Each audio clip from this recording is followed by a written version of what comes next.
others. Who sent us in to find them? 126 actual. Target is in the main house. You have execute authority. Bravo 6. Going dark.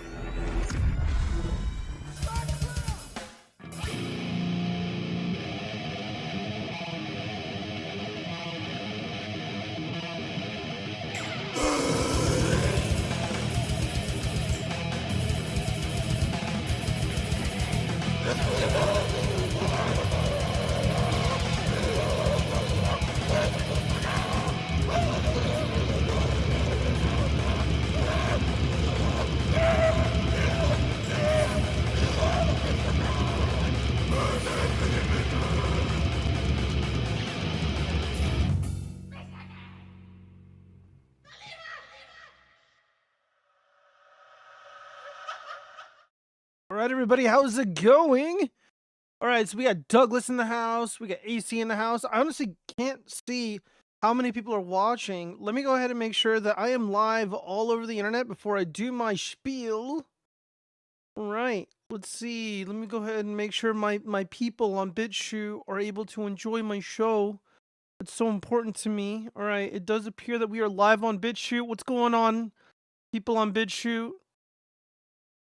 Yeah, let me get a thumbs up if you're on BitChute, eh? All right, let me see. Hold on, play this music really quick. All right, cool. All right, let me go ahead and check Rumble. Make sure that we're Gucci on Rumble. All right, AC, still upset over the Alex Jones Pepe. I will never forget. Dude, I don't even have the file. Remember, I reformatted my PC. So I was like, you know what? I'm gonna throw one. You know, I'll try finding it. Because it's probably somewhere in the hard drive.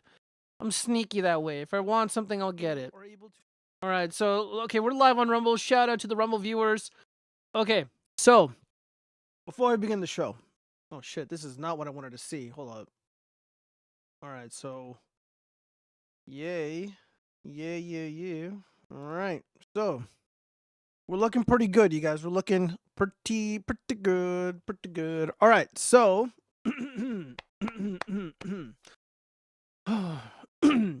greetings, everyone. Thank you for joining me on another exciting episode of the watchfrogs. We go live every Tuesday night on the watchfrogs channel, which is home to the Fake Crimes docuseries, a variety of other videos, and of course, the watchfrogs podcast. You can enjoy the show live on a variety of platforms like BitChute, Rumble, Trovo, dlive, Kick, Twitch, and YouTube for those who prefer an audio-only experience of the show. You can head over to Google Podcasts, Apple Podcasts, Spotify, or anywhere else where podcasts exist. Links are in the description. If you wish to support the show and help keep the watchfrogs independent, feel free to head over to my Subscribe Star page, Locals page, or perhaps toss a generous donation in my Cash App. You can also Super Chat. All Super Chats are read and very much appreciated. Once again, links are all in the description, wherever you may be enjoying the show. Guys, I'm probably going to get rid of my Subscribe Star, and I'm actually going to be doing something with the Locals page. Like, here's what I have in mind, because, like, this channel has always been about art, right? It's always been about creating, and it was always about, like, helping other people out with, like, you know, doing audio routing, working on their, you know, trying to figure out their mixers, dual stream PC setups, you know, gun stuff, building things, and, of course, the puppetry stuff. Like, I fell in love with the puppet stuff. And it wasn't because, like, I had any sort of affinity for puppets, per se. It was really just a research thing for a book that I'm writing. I wanted to understand the puppets a little better and how they worked. And I'm just like, dude, I can probably incorporate this into the watchfrogs ecosystem, the show, perhaps. Short form, like, commentary type videos, and it'd be a lot of fun. So that's kind of how it started. And now I'm uploading stuff. I'm going to be uploading 3D files for noses that are more appropriate for the two head patterns that I created. And if you support the show, like let's say the $10 a month, great. You'll get free patterns whenever you want. If you do the $15, once a month, I'll hook it up with a nose of your choice, and I'll mail it to you. Whatever. I don't know. I got these ideas. So we're gonna have a lot of fun, and of course, I'm still gonna be doing the show. Dude, I gotta leave a note to myself to hit up Restream. You know, fuck this. Hold up. Give me 1 second. I'm gonna take a screenshot of this. I really hope you guys aren't saying anything inappropriate. Okay, so I'm gonna go ahead and highlight this. I'm gonna message Restream right now, and I'm just gonna be like, "Yo, guys, like, I need to know how many people are viewing on all these platforms." Let me see. Where the hell is Restream? Here, I'm just gonna at Restream. Greetings. I am a happy customer of Restream and am enjoying the new layout. However, I do not have a viewer count anymore, and this throws me off. Sad face with a crying tear. Will this be rectified? Give me money, give me money. All right, so we got a $2 super chat. Can I get feet pics for $10 a month instead? AC, the answer to that is yes. I'll do anything for you guys. I love the frogs. If that's what it's going to take to get love and support. Okay, do you want me to have the nails cut or do you want them to grow out a little bit? Socks on or off? If there's going to be weird requests, I'm going to need to see the money, you know? Okay, so let me finish this email. Oh, this message really quick. So greetings, I am a happy customer of Restream and I am enjoying the new layout. However, I do not have a viewer count anymore and this throws me off. Will this be rectified or is there a setting that I need to mess with? This is for the Restream app. Sad face again. All right, so I'm showing them. All right, so I'm just okay. There we go. I'm done. All right, so let's get back to the show. Let's get back to the fun stuff. AC Heart, L stream cancel. Shut your fucking mouth, K6. It's a Tuesday night. I had a really decent day. Okay, don't ruin it with your negativity. It's already bad enough Cheese is not here. Cheese is actually doing something. Let's see. He's out doing live. He's out doing his thing. He might be able to join us tonight. I'm not gonna rush him. I told him to have fun and do your thing and, you know, whatever, man. I want them to be super Mexican. Okay, so AC, I got an idea. All right, so I'm gonna sprinkle some chorizo on there. Maybe, you know, get some corn tortilla or a flour tortilla, whatever you want, man. You know, we'll make it look. I'll put a little. I'll 3D print a little sombrero and just put it on one of my toes. It'll be hilarious. Also, Geotype's emails all fruity, like whoa, Flash Kids, whoa, shut fuck up. Cheese is probably making his own anime puppet, dude. If he does that, if he tries to undercut what I got going. Dude, I might just have to do some stuff. So we're going to talk about a lot of really fun stuff tonight. I'm going to try to get through the politics stuff really quick because I know people are like aching to see where we're at right now. We'll get there. We got some crime stuff that is related to the election, not cheating per se, but people's responses to it. And also massive update on Rekieta. In my opinion, dude, I was right. I was like, look, he's got a bad attitude. The narrative would suggest that he's going to go to jail because of his poor attitude. He's calling the cops liars openly. He's attacking and antagonizing the child protective services people or the human services, whatever they're called in his state. And, you know, he's saying a lot of unflattering things about the judge. He's saying a lot of really bad things about the prosecutors. So I'm like, dude, I don't see a plea deal in the works here. I don't see it fitting into the story anymore. If I was a prosecution, if I was a judge, I'm like, yeah, we're not doing a plea deal. We're going to go to court. Yeah, plea deal was yesterday. Today you're wasting my fucking time. You want to talk shit and you want to say that we're fraudsters, that we're tricking people, that, you know, we're running some sort of Mickey Mouse operation. You want to make these unsubstantiated claims and smear and besmirch the good name of people who risk their lives every day. Your ass is going to trial. And you better come with receipts or your ass is going to jail. Is he going to do a long time? No. I know people are like, oh, it's a felony, up to 20 years, blah, blah, blah. No, I don't see that. At most, I see 6 months. However, there has been an insane development. And I know I come off like an Aaron Imholt simp, and I'm not. I don't have a lot of flattering things to say about Aaron Imholt. And by the way, I actually offered my services to Aaron Imholt, and he just said no. He ignored me. He blew me off. I'm like, dude, you need all the help you can get. And again, like, I felt bad for him because he's like an underdog, you know, he's just getting beat up, and I feel bad for him. And he's making he made a lot of mistakes. But fortunately, Legal Mindset and Sean from Potentially Legal, they're coming to his defense. And the judicial philosophy, if you will, around the revenge porn charge that was levied against him. I don't think he's going to be found guilty. It may even drop. They lost their star witnesses in that. And again, my thinking, my strategy would be, well, there was implied consent to share that image, and you can make it work. I had some ideas, and it seems like Camelot really screwed the pooch for Nick, and Aaron's gonna get away with it. But again, something happened. We're gonna get into it. So let's just get into the show, you guys. All right. So Daily Wire, Ben Shapiro's his publication, they ended up breaking the story. This is kind of a big deal. This is a really, really big deal. Hold on, let me make sure that I'm in the right thing here. All right. So if you guys are having issues with the audio, you guys can't hear me, just let me know. Oh yeah, we're also gonna go over Nick Fuentes, man, dude. Like, I got some thoughts, man. Also, Gio was that woman who went to Fuentes' house. Also, shut the fuck up, Flash Keys. Jesus. Can we go off on those actually gay men, Nick Fuentes and Richard Spencer, and all those traders on X bashing Trump? They were getting blasted on here. Yeah, dude. I am going to talk about that a little bit. I do have something in the crime segment relating to Nick Fuentes, and we're gonna see whether or not he committed a crime. We'll get there when we get there. But let's just go ahead and get through all this really quick. I don't want to get too much into this because I think everybody pretty much knows.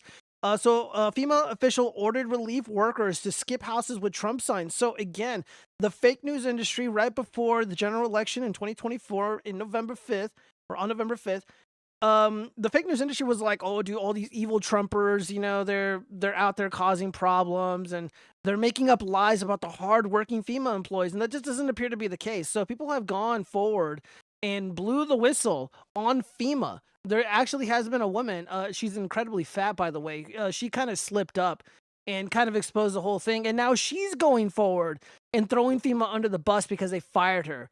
So she's salty, and I don't blame her. But again, she's part of the problem. The only reason why she's ratting out FEMA is because they fired her. So a federal disaster relief official ordered workers to bypass the homes of Donald Trump supporters as they survey damage caused by Hurricane Milton in Florida, according to internal correspondence obtained by the Daily Wire and confirmed by multiple federal employees. A FEMA supervisor told workers, where's my cursor? Told workers in a message to avoid homes advertising Trump as they canvassed Lake Placid, Florida, to identify residents who could qualify for federal aid. Internal messages viewed by the Daily Wire reveal. The supervisor, Marnie Washington, I think that's the fat woman who got fired, relayed this message both verbally and in a group chat used by the relief team. Multiple government employees told the Daily Wire. The government employees told the Daily Wire that at least 20 homes with Trump signs or flags were skipped from the end of October and into November due to the guidance, meaning they were not given the opportunity to qualify for FEMA assistance. Oh man, images shared with the Daily Wire show that houses were skipped over by workers who wrote in the government system messages such as Trump sign, no entry per leadership. Yeah, there it is. They got him. Yeah, and again, we were called conspiracy theorists because we are skeptical of the government.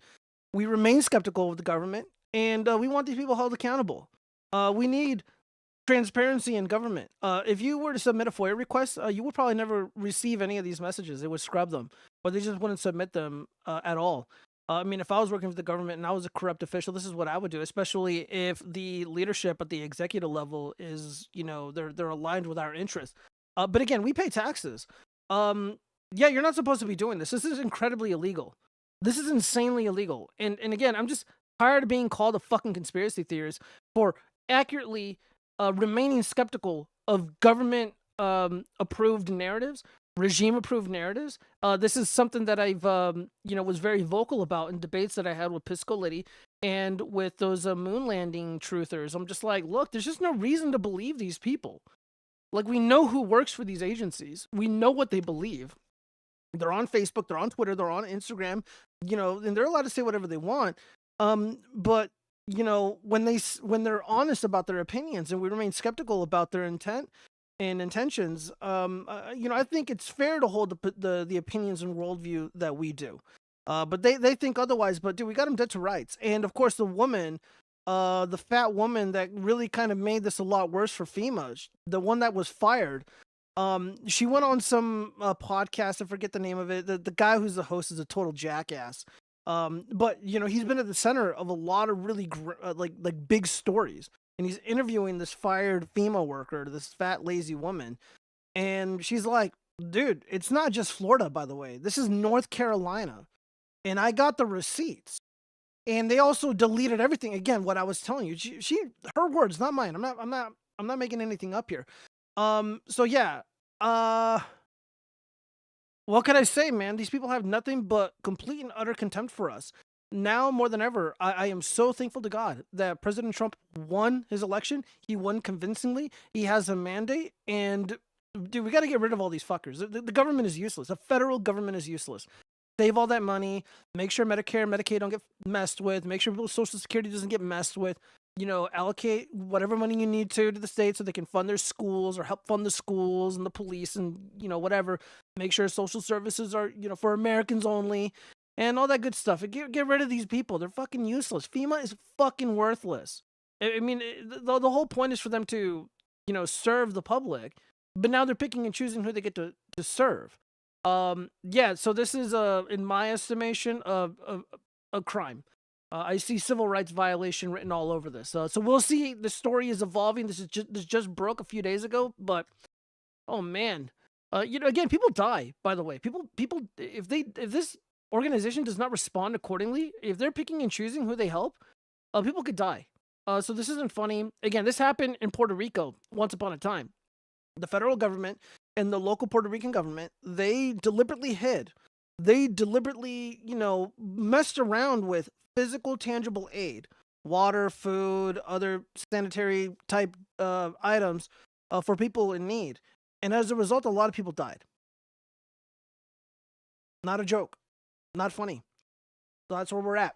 Gio was a FEMA employee. Shut up, asshole. Not surprising about FEMA. There are reports that they seized properties from people who were trying to help FEMA. Yeah, I saw the videos. Again, I never really looked into it. Again, maybe we should circle back to that some other time. That would definitely be something that the frog should be investigating. Something that the frogs would be watchful of. The fat woman went onto the podcast known as the watch. Dude, I wish that would be a big get. That would be a big get. That would really put the watch frogs on the map. They're like, oh damn, these frogs, they just know everything. I'm like, yeah, I know. All right, so let's move on. What else do we got here? California public school teacher had a meltdown in class because Trump won. He compared Trump to evil Hortler, the spooky mustache man. Told the kids they could end up in concentration camps, called them privileged, said Kamala lost because of racism and sexism and more. I have the audio. Buckle up. All right, well, let's listen in on this. Let's see what's up. This shit is not a fucking game. Yeah, it is. Does that make sense, everybody? Can't emphasize this enough. Can you end up in a concentration camp in your lifetime? Yes. You're goddamn right. You go against us, we're gonna end up. If you're Liz, though, you're going to a special camp. You're going to fat camp. You're going to put a saddle on that fat ass and ride you around till you lose that weight. Can you end up with no human rights? Yes. Will it happen to you? Most likely not. Don't why say any of this, dude? You're scaring the fucking kids. But has Donald Trump quoted Hitler? Yes. Does he embody some of Hitler's ideas? Yes. Peace. Let's see. Now with Maui, massive natural disasters are basically a land grab for the government. They're on the team of the disaster. Yeah, dude, MTMG, I agree with that. That sounds correct. All right, so the chimp out continues from this teacher, this public education teacher, who should be fired immediately, in my opinion. Dude, you can't be scaring kids like this with your bullshit hysteria. All right, let's continue. Donald Trump won because we had low voter turnout. People didn't want to vote. He won because white women didn't show up and vote for Kamala Harris. Instead, they showed up and voted for Trump. He won because black men and brown men didn't show up and vote for Kamala.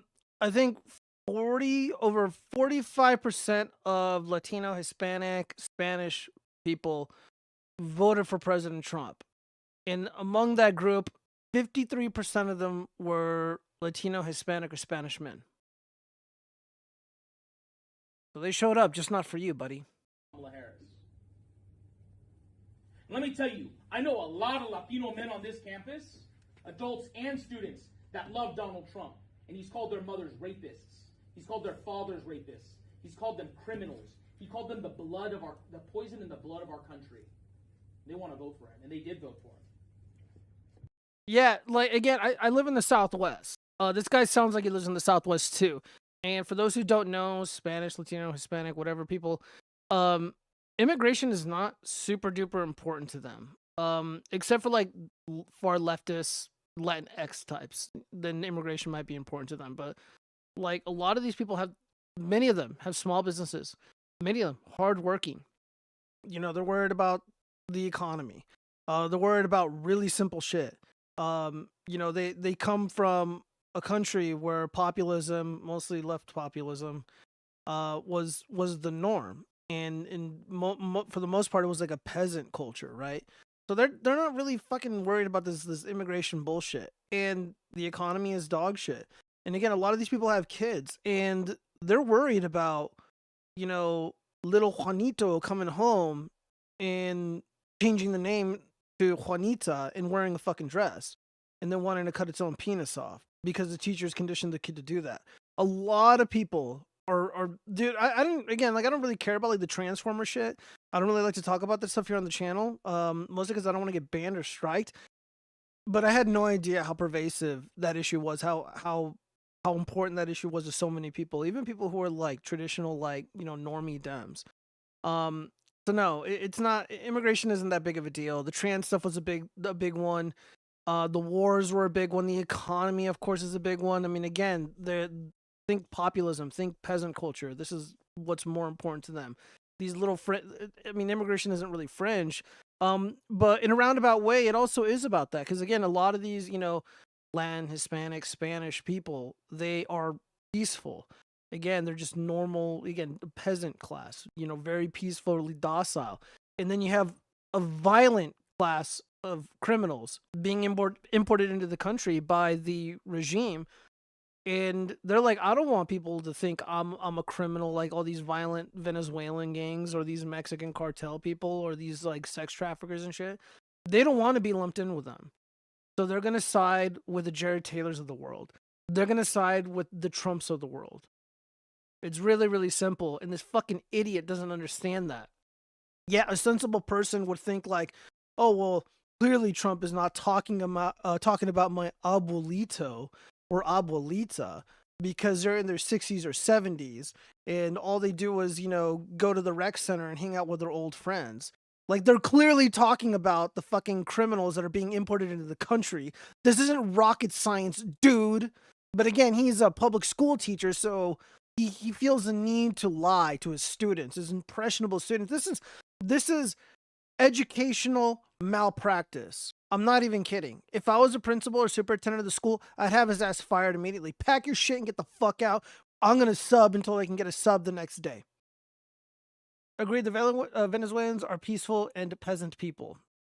Well, not all of them, but most of them are. Same with Cubans, same with some Colombians, same with Mexicans and stuff, and other people from even South America. I mean, shit, I can go on. Julo, Crinjo, leap off a bridgeo. God damn it, K6. I'm not going to read your messages anymore. I want super chats from you, K6, if you're going to be saying that hateful stuff. All right, well, let's continue this epic chimp out. I know a lot of Latino men that wish they were white, and they'll never admit it to you. A lot of your fathers, a lot of your uncles, a lot of your grandfathers. God, they want to be white so bad. They never will be. I hate that shit. I hate Latino men that oppress the women in their family, their own daughters, and they turn around and vote for men that want to oppress them. You know what's so funny? Like, if you look at the leaders of Latin American countries, a lot of them look super European. It's really, really funny. Again, white Hispanic is a thing. A lot of these people who are Latino, they literally are physically white. I mean, look at, again, Nicholas J. Fuentes.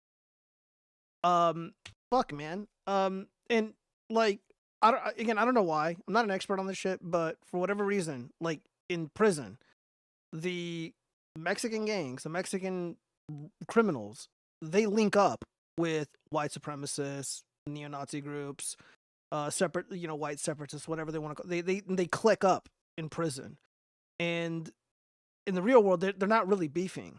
In South Central and LA and other parts of the Southwest, the groups beefing. I mean, just read White Girl Bleed a Lot from Colin Flaherty. You'll learn a lot from it.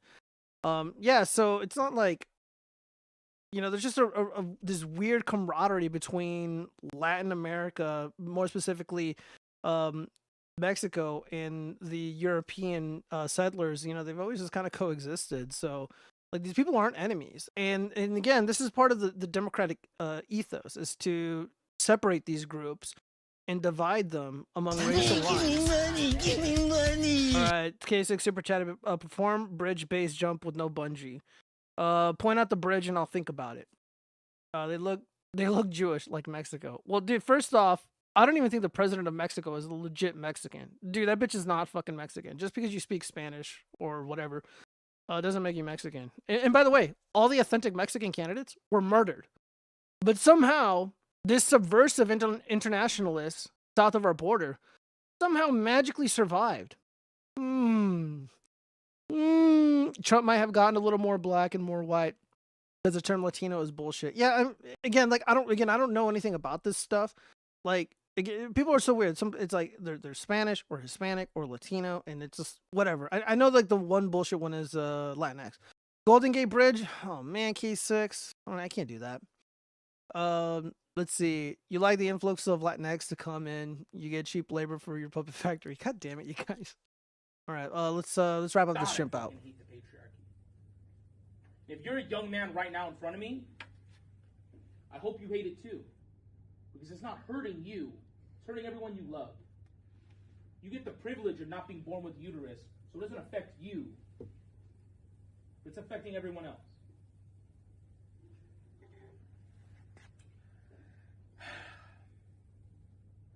I'm so fucking sorry, guys. You deserve better. Look at me. You deserve better. Look at me. Look at me, mijos.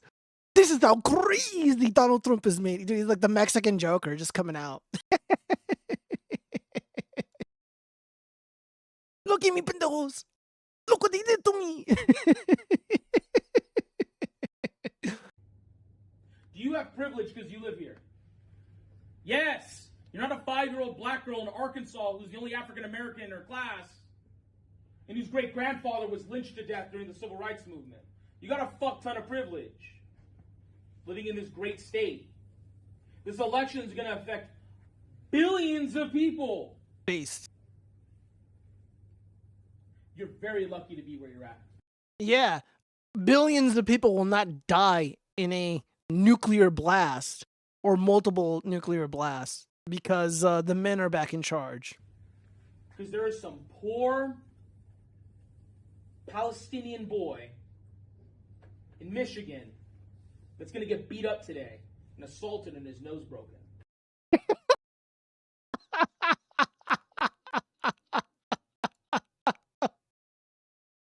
Oh, damn, dude. He's like the brown Jussie Smollett.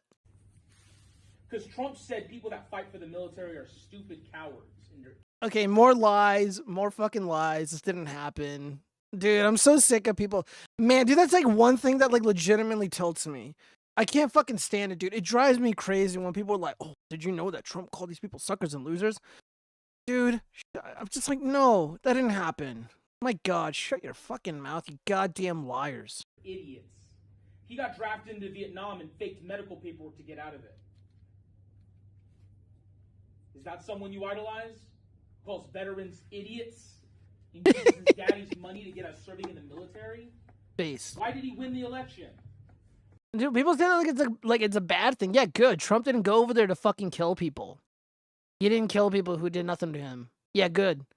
That's what I love. That's what a real man would do. A real man doesn't insert himself in other people's affairs. He doesn't fight other men's battles. If they want us to go over in Vietnam or Palestine or, somewhere in the Eastern Europe or whatever, send the Cheney's kids. Send the Bush's kids. Send the Obama's kids. Go fucking fight your own wars, you fucking sacks of shit. A rapist, draft-dodging coward. Treasonous scum. Why would he win?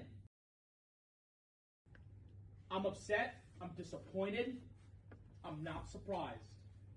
That's because back in July when Joe Biden dropped out and Kamala took over, I cried for a week, nonstop.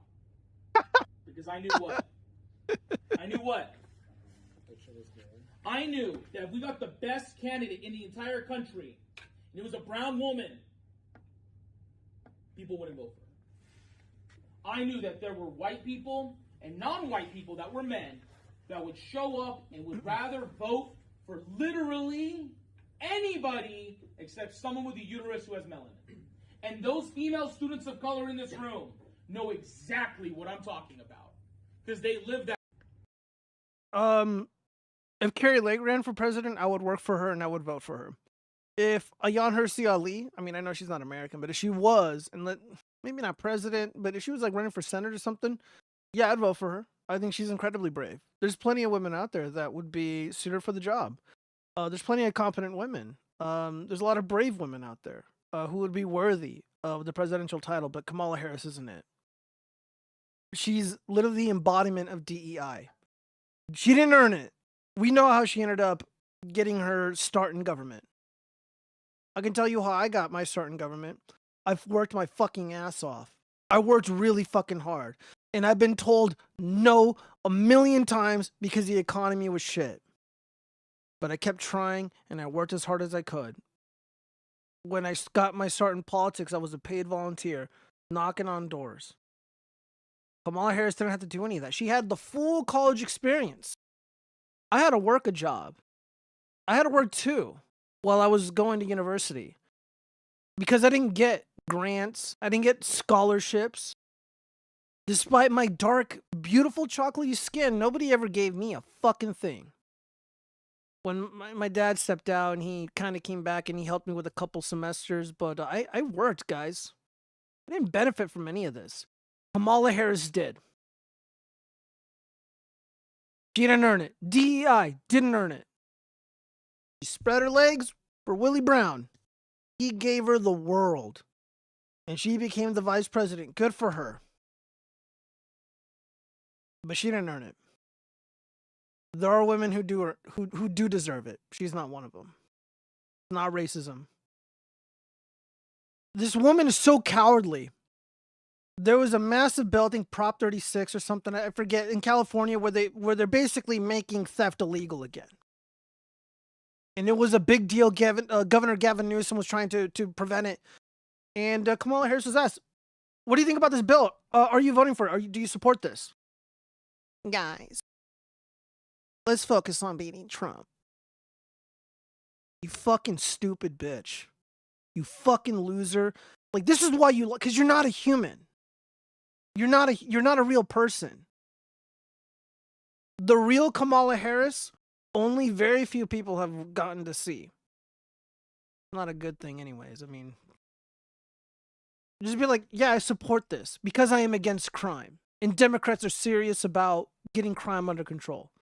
I mean, that's not the best answer, but something like that would have been fantastic instead of like, guys, listen, let's focus on beating the Republicans and the maggots, you know, or whatever the fuck. Pathetic. Pathetic. And then you got this Latinx simp saying she's like the greatest. Dude, who are you kidding, bro? Again, guys, I'm not here to lie to you. There's plenty of Democrats who, again, I don't like their policies. I don't agree with them. But when I see talent, I'm not afraid to recognize it. John Fetterman, fantastic campaigner, excellent debater. I mean, I know he's a little messed up now because of the stroke. AOC, she's a little bit more professional, but she put in the work. Excellent campaigner. She knows what she's more savvy with the tech. John Fetterman's a little bit more old school. He's more older and more mature. You can't deny that she's not a fantastic campaigner. Granted, she got a little lucky because her opponent, Joe Crowley, thought he had it in the bag. He got lazy. He just kicked his feet up, sat down on his fat ass while AOC went out there and earned every vote. Joe Biden, once upon a time, was an excellent campaigner. He didn't have what it took to be the president, though. He's been rebuked multiple times. All the more reason to think 2020 was rigged. By the way, how come no one is falling on their asses, laughing their, just laughing their asses off, listening to this guy chimp out in class? We all deserve better. You now know what this country is. Is our country racist? Yes. Is our country patriarchal? Yes. Can we change it? Maybe. But can you change your immediate surroundings? Yes. I would just be giggling the whole time. So that's basically it. This is the hysteria that we're gonna be experiencing for God knows how long. Biden's for Trump. Oh yeah, dude, it wouldn't surprise me if Joe Biden and Jill Biden voted for them. So it's kind of mean that Melania kind of snubbed snubbed Jill because Jill wanted to hang out with Melania and she said no. I don't blame Melania. I mean, I would defend her, and no matter her decision, no matter what. But no, dude, they went through her fucking panty drawers and shit. They said horrific things about her kids. No, I stand by it. But if I was her though, I'd want to hang out with Joe Biden. I think that'd be kind of interesting. All right, let me see this. Retail's like this, hate the draft, except when Trump dodges it. I know, right? Flash case, yeah, they're like, oh, the draft is evil, the draft is all this. And then whenever Trump is a topic of the draft, it's like, oh, dude, look at this coward. A lot of people like to call Trump a coward. Maybe he is. I don't think so. I think he did the right thing. But every time I have an opportunity to ask to debate these people or to talk with them, like Pisco Liddy, would you go? Would you go over there? Would you pick up a weapon and fight? Oh, well, I don't know what you should do. Exactly. Yeah, I keep it real, guys. Again, I'm not really afraid of anything. And, I ain't a little bitch. But do I want to go over there and fight Palestinians? Shoot at them? Cause more damage that's already been done? No, they're not my enemy. Do I want to do that to Iranians? No. Do I want to do that to the Russians? No. The Russians they're my brothers. I would never do that. That doesn't make me a coward because I don't want to fight. It's not my fucking fight. Send Hillary's kids. I bet he'd do everything in their power to stop the wars. Oh, I know, right? If it was her fucking kids, what was diplomacy is on the table all of a sudden, not voting for a woman. I know, right? Carrie Lake ran. I wouldn't vote for her since I don't vote for women. God damn it, Flash Case. No women should be in power. Okay, the chat is going against me on this one. Gia, never vote for a woman. Let's a wet t-shirt contest. I'll keep that in mind, MTMG. Why don't you Big Nose Tribe connections? God damn it. If my friend didn't simp so much for Carrie, like, I might consider it. Don't forget the hyena laugh. Am I talent uwu AC? I would say yes. Biden's for Trump. There are rumors coming out about Biden sabotaging Kamala since the very beginning of her being VP. I don't know if that's the case. I don't really see that evidence of that. I think Biden was in it to win it. He really was. Joe will clean the hill. Trump will drain the swamp. Riding with Biden on the Trump train. Poop tube. The only thing Gio is afraid of is a flight of stairs. I don't even know what that means, but it's probably offensive. All right, guys, let's move on. What is this? Let's see. Kamala ran as a... Oh, God. Okay. Yeah, this is just me doing some commentary. Crystal Ball, I guess she's married to Kyle Kalinske, the fruitcake, who dresses like Cenk Uygur. Kamala ran as a transnational gang prosecuting cop, linked arm in arm with Liz Cheney. What campaign did these people watch? Democrats are realizing woke is broke. Morning Joe crew reads entire Maureen Dowd column slamming identity politics. Hold on 1 second. Yeah. I don't know about you guys, but the campaign was certainly woke. There were many elements of wokeism. Was it at the forefront of the campaign, of the policy platform? Well, technically, yeah, I think so. First off, open borders. You know where hold on, let me pause this for a second. Here's where the disconnect is. The Harris regime, the Biden Harris regime, their policies in practice, in reality, were woke. They are going to discriminate against whites. They are going to release and help promote all these violent ghetto career criminals. They're going to prop them up. They're going to open up the border for the entirety of their phony presidency, and they're going to flood the country with violent criminals. They're going to flood the country with drugs. That's wokeism. When she's talking about we need an opportunity economy, that sounds like commie bullshit to me. And then, of course, as we were nearing the end of the election, Kamala Harris comes out and says, we're going to give $15,000 to $20,000 in forgivable loans only to Black Americans. Forgivable, it's free money, guys. Free money. They're going to give free money only to one group of people because of the color of their skin. That is woke. What about the ads? A lot of the ads were about abortion, terminate the baby at 6 months, vagina. Sounds pretty woke to me.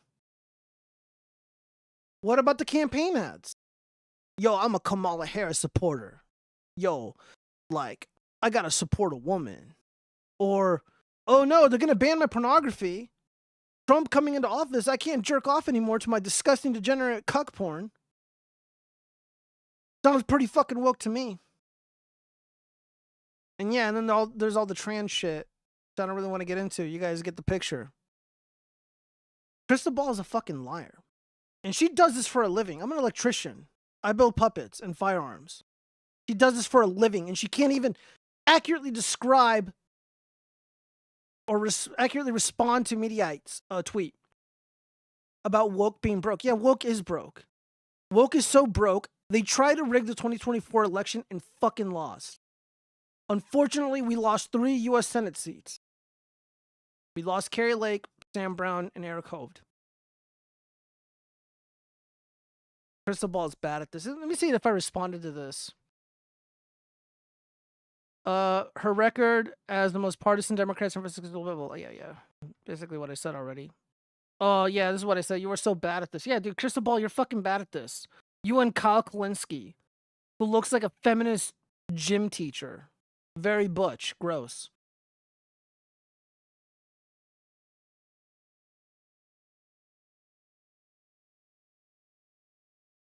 Bro was playing 3D chess while everyone else was playing checkers. Kyle is a cuck. I agree. He married her after she had kids. Whoa, she has kids? I had no idea. And was past the wall. Well, Kyle Kalinske is a very pathetic guy. I imagine he has no game. I imagine he was never really popular with women.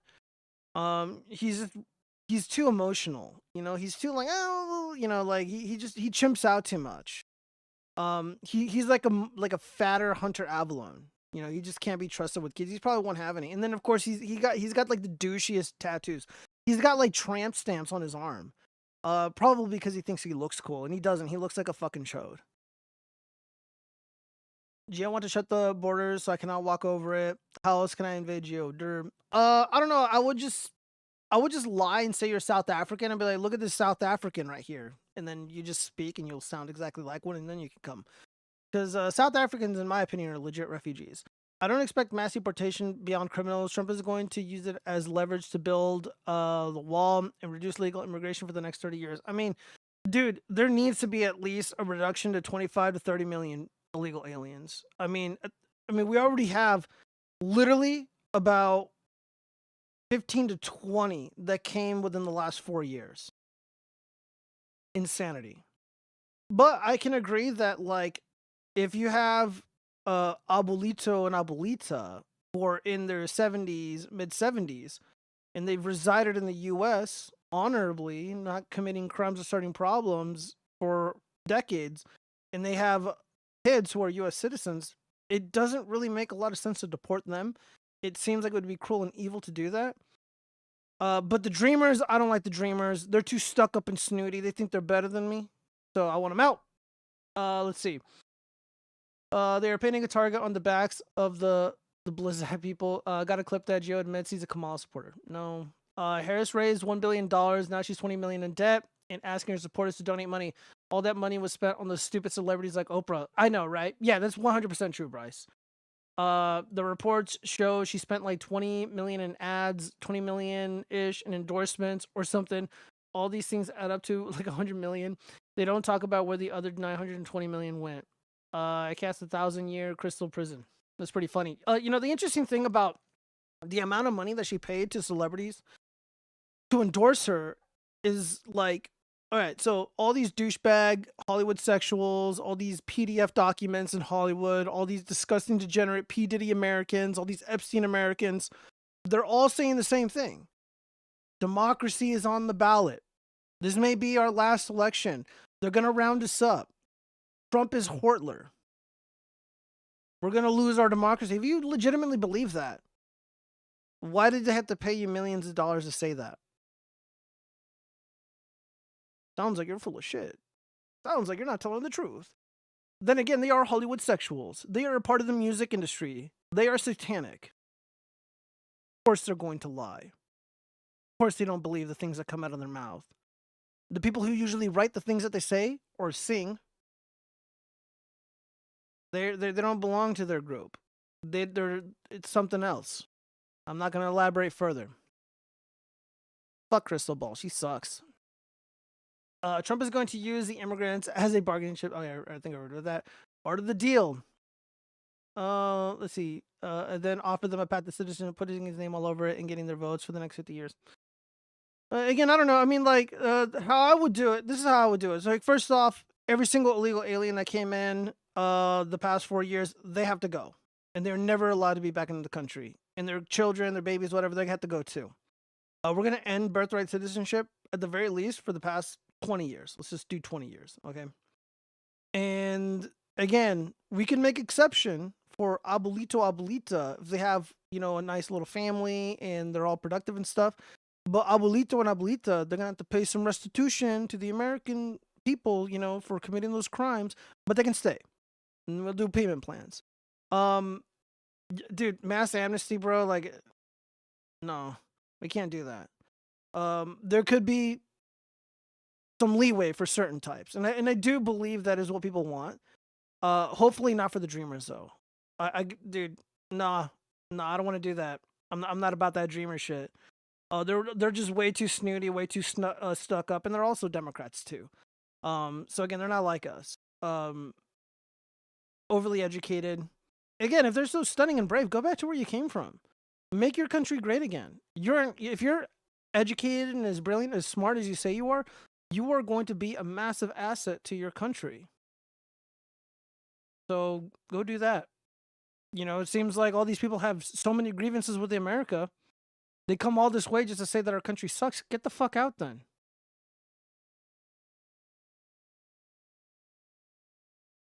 All right. This is a big deal. Then in the U.S. Marshals, Arizona officials caught changing the ballot totals as counted for U.S. Senate seat. Continues updated. So just like we witnessed in the 2022 Arizona election officials are openly changing the ballot totals remaining to be counted without explanation.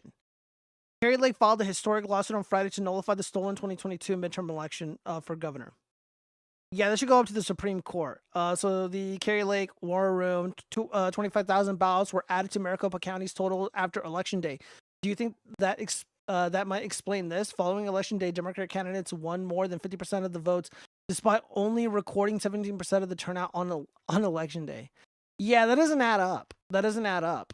Some things never change. Let's see. I'm not gonna really go over these ballot totals. But yeah, guys, this is pretty serious. It seems like they have the goods. Let me see if I can find the image where it just like it's so blatant that they are completely fucking with it. Oh, what's Wendy Rogers saying? Explanation on Pima County per AZGOP, where they reported the number of ballots processed yesterday and therefore number left to process. They inadvertently subtracted the number of cards pages, effectively doubling the number. They corrected it at the end of the day. That's the reason. Let's see. That's the reason for it changing. Pima County made a mistake when reporting vote count Friday. So yeah, guys, look, mistakes are happening. And we need transparency. They have to audit this election. In my estimation, Carrie Lake won. Dude, Trump won that state. He won Arizona by 6-7 points. He won the popular vote. Eric Hovde, Sam Brown, Carrie Lake, and a handful of other Congress people like Joe Kent, they should have won this election easily. something happened here. And I've been chimping out about this because election integrity is what's really important to me. I think all elections, not just in the US, but in the world, need to be 100% transparent in every meaningful way. And the process needs to be transparent in every meaningful way. And it needs to be able to be audited immediately, or there's no reason to believe the results. Arizona gained so many seats in the state house. They won everywhere in Arizona, except for Kerry Lake. Interesting. Let's just do an audit. All the counties, everything. This is bullshit. And a lot of people, and I just had an epiphany today. Because I was like, I've been tweeting at the Trump people, and of course I know some people who can probably get a word in on people in Trump's orbit. And I'm just like, what the fuck is going on? Like, you guys can't abandon Kerry Lake and Sam Brown and Eric Hovde. Like, these people fucking, like, stuck their necks out for you, especially Kerry Lake. And it occurred to me, and this may be a cope. I'm going to be honest with you guys. This may be a cope. It may be a massive fucking cope. But President Trump, within the last couple months, numerous times, has stated, if you cheated in this election, you're going to fucking jail. We're going to throw your ass in jail if you cheated in this election. Quite an interesting threat. One in which he cannot deliver on. However, he won the election. But he's not in office yet. When he is in office in January 20th or 21st, and he gets control of the DOJ, gets control of the FBI, gets control of everything he needs. Marshals, because he's used them before to go after BLM types, those terrorists. He can deploy them in Arizona, in Michigan, in Wisconsin, but he can't right now. And I think that's why he's being quiet, because he doesn't want to clue people into what he's going to do. Nobody expected him to get the popular vote. Nobody expected him, except for me and a few other people, to get over 300 electoral votes. He came out of nowhere, and he fucking won.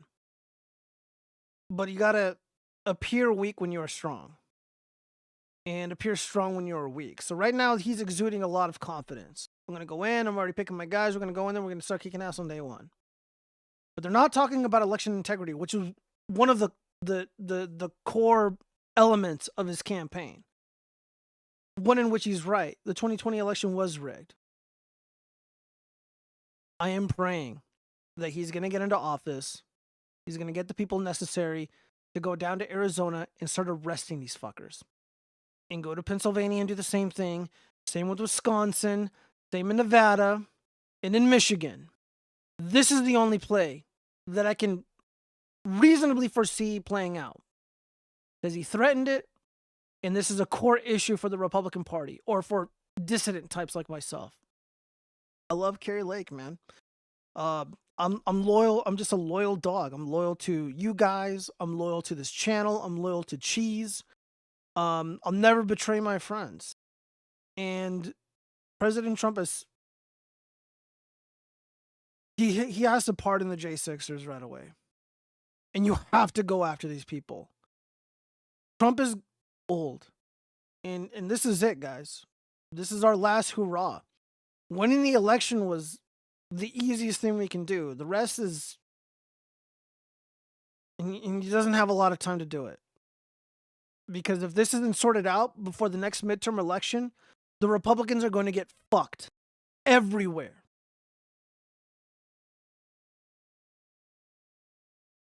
We won. We got the House of Representatives. We got the U.S. Senate.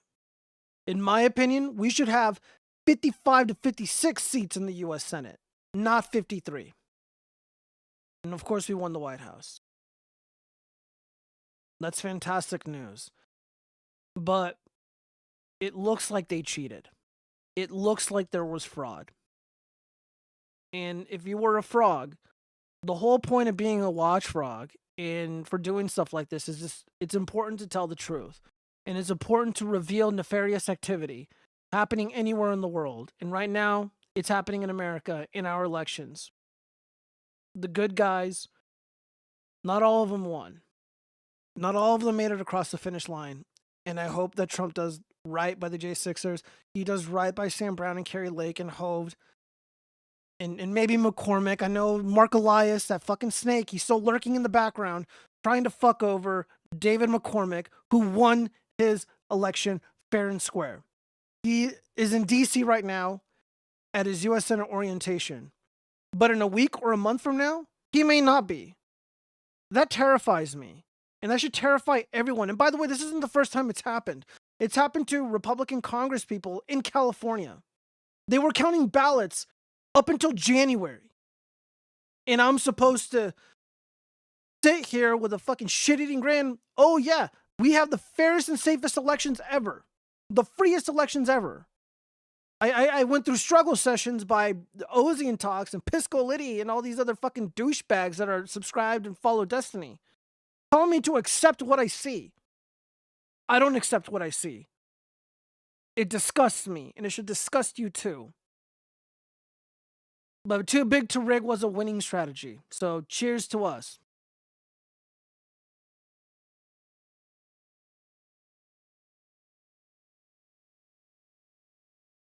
Let's see. I agree with you, but Trump is a deal maker. I'm just telling you what to expect from Trump.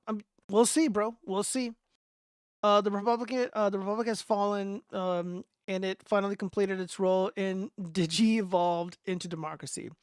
It's Katie Hobbs' personal vendetta. Yeah, probably. It wouldn't surprise me. You are coping and seething. Hanok, I am coping a little bit, and I am see even in victory, I'm coping. I'm not happy with what I'm seeing.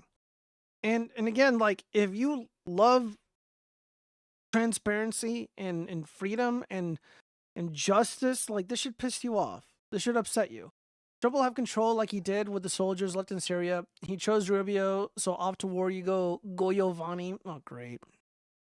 Well, first off, he's not in government yet. He hasn't selected any of these people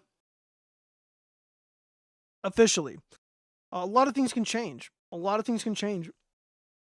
There's some interesting theories about, his cabinet picks. Again, nothing is set in stone. I'm not going to chimp out about it. Am I happy about Rubio being floated or whatever? No, not really. However, I think we're getting names a little early on, and President Trump, by the way, this is what I would do. I would float names out into the public, and I would get a feel for what the public thinks. So right now, Rubio is not really popular. All the other ones people are okay with, and I think President Trump is going to make his he's going to make the right choices. I think he's really, really serious about this. I mean, the fact is like, look, we're already going through like a rigorous interview process, and we're all a part of it. So I think that's fantastic. So I'm not putting a lot of stock into it. We'll see when we get there. I'm not going to think too much about it. Giovanni is as loyal as there is no whiff of snatch around. The fuck? Dude, I don't even know what you're saying. Oh no, I'm not upset. I like to state your emotional status. I like justice and transparency. Thank you, Tanuk. All right, well, enough of this. Again, praying for Kerry Lake. Hopefully, we get a miracle. And if not, dude, Trump is our last hope. That's basically it. And if the Republicans are not interested in resolving election integrity matters, then so be it. They'll cease to exist, and it'll be their fault. So Destiny is coping really fucking hard. This is unbelievably hilarious. So I wanted to share it with you guys. It's only a minute long. Let's just watch this clip. Let's hear this dork out. Please don't be way too confident that common sense will win out. Trump is president. It's not going to absolutely get the Democratic Party approval over you and blacklist you.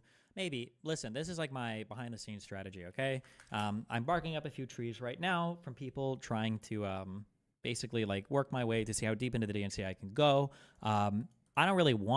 I don't need any credit for anything I've done in the past. Like, basically my goal would just be to prove what we can do. So I think the dream would be give me access to somebody at the DNC, give me access to one campaign that is close-ish in the 2026 midterms, and I'll show you how much we can turn out for this candidate. I can turn out 500 plus canvassers for a candidate. I can run the entire ground game for a federal election, guaranteed. At this point, with my people, better than they can run it. I know it. I know for a fact I can. I can get bigger turnout. I can get more effective integration with things like van, minivan, everything else. Like I know I can. I know 100% we can do this. Yeah, that's all I'm looking for. Give me access to one swing state candidate, or like one, not swing state candidate, one like winnable district. I don't want some fucking deep, like loser and whatever, and see what we can turn out. That's all I want. Dude, you know, I had the privilege of working with some of the best in the industry. Like, I live in a swing state, and I used to work for Harry Reid. Harry Reid was the Senate Majority Leader once upon a time. Like, he was one of the most powerful men in the country at the time, right next to Obama. And there's this political machine. They call it the Reid machine. And it's pretty much the blueprint for how we conduct the ground game. The ground game is everything. You need people on the ground, making phone calls, knocking on doors, registering people to vote, etc. None of this is hard. None of that is difficult. There isn't any special insight or integration that you need, to do with minivan. Again, dude, like it really hurts my brain, and I'm sure a lot more has changed because it's been a while since I've been in politics. But, dude, I promise you guys, there's not a fucking thing that a dork like Destiny can bring to the table that will be a net benefit. Certainly not his status or his personality. He doesn't really have one. And what little there is, you have him celebrating the death of a hero, a firefighter. But there are people, really, really talented people that got this under control. The problem that the DNC had was they had shit candidates, and they have shit policies. Trans kids, open borders, more war, climate change, Green New Deal. The fuck is all that? Just straight up, Kamala Harris. We need to give gender reassignment surgery to illegal aliens in detention. Give violent career criminals a second chance. I don't know. Woke bullshit. Destiny is a fucking loser who has zero experience working in election departments, zero experience working on a campaign, any campaign, even a little one. By the way, dude, just where I think he's in California or he's in Florida. I don't know. Just go to your local DNC office. Talk to them. See how it goes.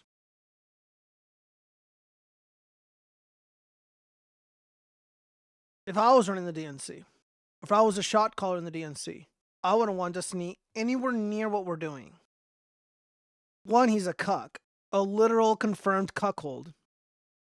He is celebrating on TV, on the internet, everywhere, on his retarded podcast, celebrating the death of a firefighter, a brave man who shielded his family from gunfire meant for President Trump at a rally in Pennsylvania. You have nothing to offer anybody, Destiny. You think you can manage a ground game? You think you can manage a campaign? A semi-big one, a U.S. Senate seat, or a high-profile congressional candidate? You think you can do that? Bro, you can't even control your ex-wife.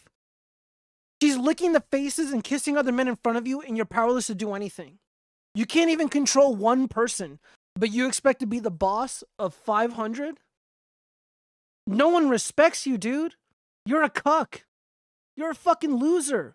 You have zero experience. If you ran a generic Democrat candidate and I ran a generic Republican one, and let's say a swing district that may be 50-50, I would beat you every single time. And it has nothing to do with you being a cuck. It has everything to do with me being fucking skilled and a pro. Unlike your boyfriend, Kyle Kulinski, and all these other douchebags on the left, all these other douchebag lefty breadtube creators, I accurately predicted the 2024 general election. Where my big mistake, Larry Hogan in Virginia. And the other one, understating people like Sam Brown and Hovde and a little bit of McCormick. But I got it right. You, on the other hand, Destiny, you got pages of L's. And same with Pisco Liddy. Fucking idiot. Feel sorry for him. He's hurting really bad.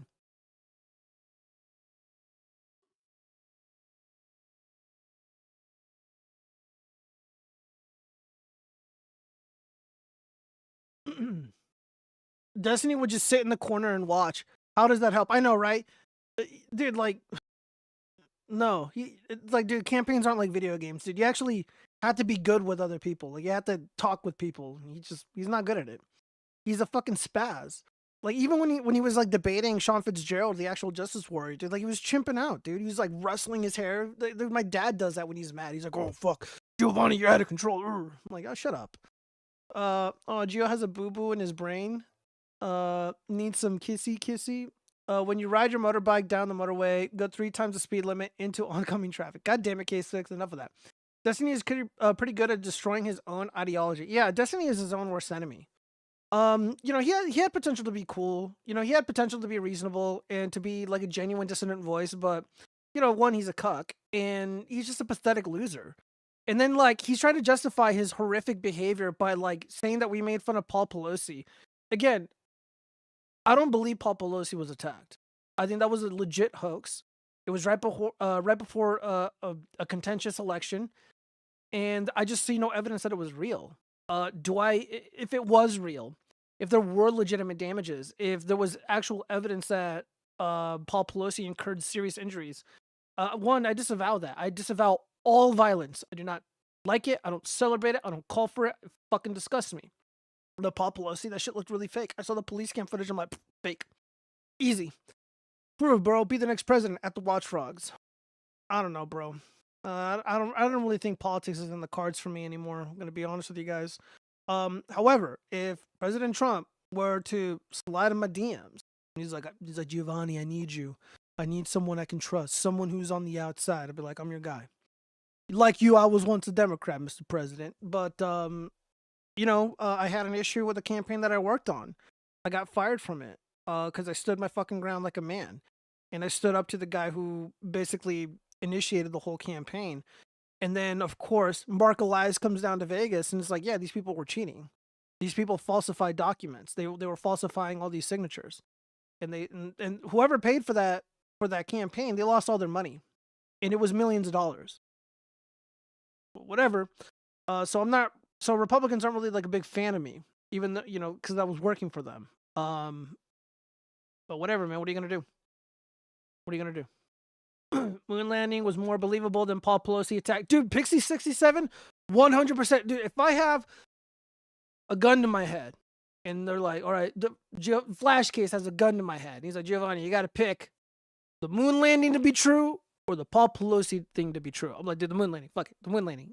Every day of the week. All right. So yeah, Destiny sucks. Epic Cope. Let's see. All right. So this is the last one. I'm going to speed this up. No, I mean on the screen here. Dude, look how insane this is. Look how insane. Like, you guys have to see it to believe it. So this is from the Occupy Democrats, some of the biggest fruitcakes. Damn, I don't have much water. Right, let's play this. Harris fundraising email that raises the volume on a very small change that was made to a Kamala Harris website, signaling that the campaign might just be interested in saving democracy from the convicted felon, adjudicated rapist, and insurrectionist. This is how you know he's not a real rapist. Like, if someone like legitimately like committed rape, they'll be like, yeah, this guy's a rapist. But when they gotta add all these little qualifiers, it's like, adjudicated by a jury in New York City, in the Southern District of New York, rapist. Like, no, I'm sorry, it's bullshit. Donald Trump. It's almost 1 week after a shocking Trump victory, but facts keep stacking up that call the victory into question and make Donald Trump's track record of cheating the more distinct possibility. Facts like Tina Peters was sent to jail for breaching the software of Colorado voting machines and giving access to that data to other people. No, she was pointing out that Colorado was a fucking shit show. And by the way, she was 100% right. God bless Tina Peters. Free Tina Peters. She did nothing wrong.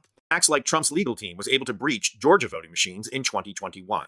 Facts like voting data is showing a distinct correlation between the amount of undervotes Trump received in battleground states and his margin of victory in those states.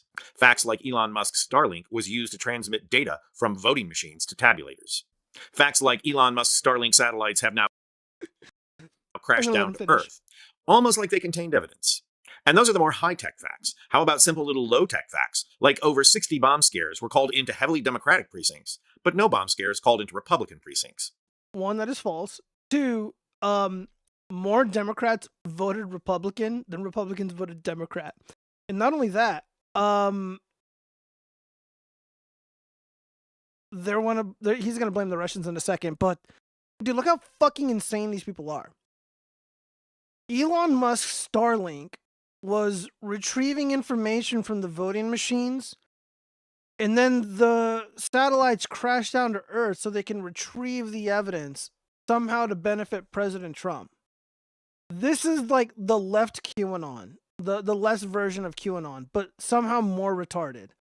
When I talked about election integrity and rigging, like, again, the retards on the right or on my side of the political aisle, no offense to anybody who fell for it, they're like, we got the radioactive isotopes, this is a RICO sting operation, and we got these servers in Germany, and right now the Patriots are touching down, and they're raiding it, and they're in a firefight with a terrorist cell, and something Hugo Chavez. I'm like, what the fuck are you retards on about? It has nothing to do with that.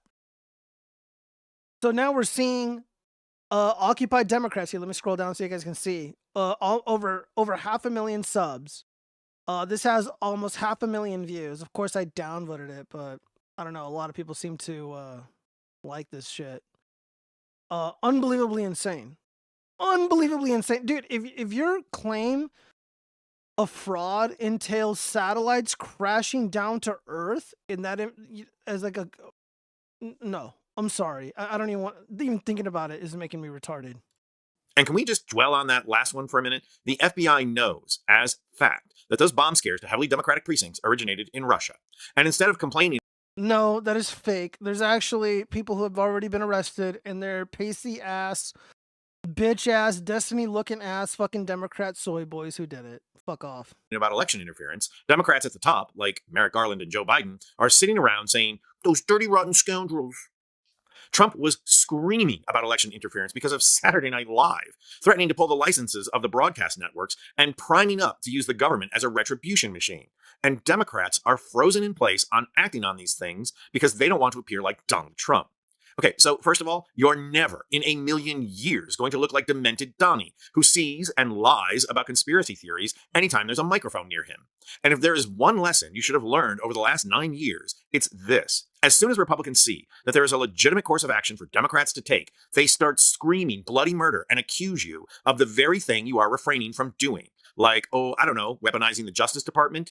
They accused Biden and Merrick Garland of doing just that. With our own two eyes, we saw Trump lead an insurrection. He should have been arrested on January 21st, but Merrick Garland wanted to protect the integrity of the Justice Department. So this is how you protect integrity, by allowing people to break the law and get away. Oh yes, the Justice Department has so much integrity. They went after innocent concerned parents protesting the school boards, presenting and giving pornography to children. Oh yes, so much integrity.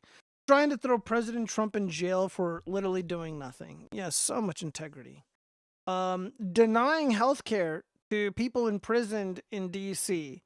for meandering around the Capitol building. Oh, so much integrity. Fuck off. With it, you allowed the threat of Republican protests to prevent you from upholding the law. The lesson we learned here is to stop cowering in fear over Republican accusations. They're going to accuse you anyway. Democrats are out here begging for people to do something about election integrity because we need more than just a recount. We need a forensic analysis of voting machines, but no one is doing anything about it. This is the one time I will agree with a cuckold soy bugman on this issue. Yes, 100%. Let's do a forensic audit. Let's do a deep forensic audit on all the ballots. I want a recanvassing of the ballots. I want to compare and contrast all the voting material with the voter registration or the voter rolls. Let's do it. Because you know what happened the last time we did that, or the last 2 times we did it? In 2016, Hillary Clinton. She didn't like the results of the 2016 election for obvious reasons, and they started in Detroit, and she was losing votes because they were cheating, and they pulled the plug on it. In Maricopa County, cyber ninjas. Plenty of fraud. Biden won by less than 20,000 votes. I think it was 10,000 votes. Or was it 10 in Georgia? I don't remember. Who cares? Yeah, let's do it. But they're talking about a recount in the chat, in the comment section. It's very difficult for me to believe that 15 to 18 million Democratic voters did not vote. Something stinks. Yeah, they made up the votes. They literally pulled the ballots out of, they made them out of whole cloth. Fake. Her rallies versus his. Yeah, his are bigger. Her track record versus his. Yeah, she has a track record of failure. Her donations versus his. Okay, I'll give you that one. She had $1 bajillion. She spent almost $2 billion. Then Elon shows up and somehow he wins? Duh. Yeah, I'm sure it was all Elon's fault. Recount for swing states. Heck, recount for all the states. Again, that would cost a lot of money, and it would amount for a lot of time, and it would largely be meaningless. Something's rotten, and it smells like Trump and Musk. Harris has every right to demand a recount, sure. But if you want to win on this issue, if you have legitimate grievances, just call for a forensic audit. I'm not going to stand in your way here. I'll stand behind you guys and shout and jeer for a forensic analysis and audit of the 2024 election. Because you know what's going to happen? If there was a legit audit of the 2024 election, Eric Hovde would win easily. Virginia would probably go to Trump. Sam Brown would win. Carrie Lake would win. You'd probably get a whole slew of other congressional candidates in California that end up pulling ahead, like Mike Garcia. Unfortunately, Mike Garcia lost, but you know, again, California's going to be counting their ballots up until January. Don't be surprised if that's the case. You guys want to go there, libtards? You want to go there? Let's go there.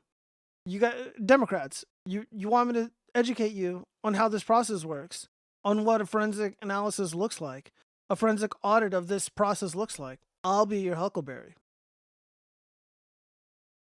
His felony convictions should have disqualified him from even running, period. You guys spent decades worshiping at the feet of violent career criminals. You cheer on the efforts of Kim Kardashian when she bails out with the Innocence Fraud Project, bails out a convicted violent criminal, many of them rapists. You cheer that on. But when a convicted felon runs for president, then all of a sudden it's a bridge too far. Fuck you. Let me read some of these. So it's basic. Do you really want to go through all this? We're almost done with it. Let me see if it gets better. Until now. Mueller, she wrote, just tweeted that the Harris Victory Fund just sent out this email. $250. That is the donation we are asking you to make to the Harris Fight Fund program today. $250 because there are U.S. Senate and House races that are either too close to call or within the margin of recounts or certain legal challenges. $250 because we have to do what we can to win those critical races and defend the outcome of the ones we have won in court. $250 because it will all add up fast when you and others like you are united in making sure every vote is counted and every voter's voice is heard. And this email follows up on a small change that the Harris Victory Fund made to its website last week. Again, Mueller, she wrote, retweeted this headline: Harris fundraising fine print signals recount effort. The Harris Victory Fund, a joint fundraising committee that allows contributions to her campaign, the Democratic National Committee, and to... All right, boring. You guys get the point. Let me read some of these comments. We should psyop Destiny into running for president. That would be even more entertaining than Jank. Yeah, probably. Oh yeah, it'd be hilarious just to see him get fucking manhandled by whoever his opponent is. Man, less than 2 seconds into the video and he's already poisoning the well. Bad faith. What a surprise. I mean, yeah, it's occupied Democrats. Those people are the worst. Huffing paint. Starlink saved the Ukrainian army in 2022, but Russia somehow supports Musk. Does Tourist O still print L takes on modern media like a leftist? Okay, I don't even know what you're saying. Elon is a part of the swamp. If he has Skylink, he should know the Earth is flat. Have you ever heard him really say the Earth is round? That's a good point. Unironically, if I could, I'd ask him like, "Oh, Mr. Musk, what is the shape of the Earth?" AC believes in magic. Elo cries himself to sleep every night. Every time I own him. I'm not gonna read your shit. Yeah, I'm gonna need some super chats for all this hate. K6. How else can you explain gravity? It's magic. Giovanni needs to tell his tell this Democrat that the election was safe, fair, and secure, just like 2020. Also, Gio is still a Democrat since he's still a registered one. Yeah. No, I mean, there's definitely a lot of trolling opportunities, but again, when you have these people on your side on this one little issue, I'm gonna use that to my advantage, and I think we all should. I'd be like, yeah, we should do a recount, or yeah, we should do a total forensic audit. Let's audit the entire election, and they'll be like, they'll probably catch on. They'll be like, wait a minute. Remember what I told you guys last week?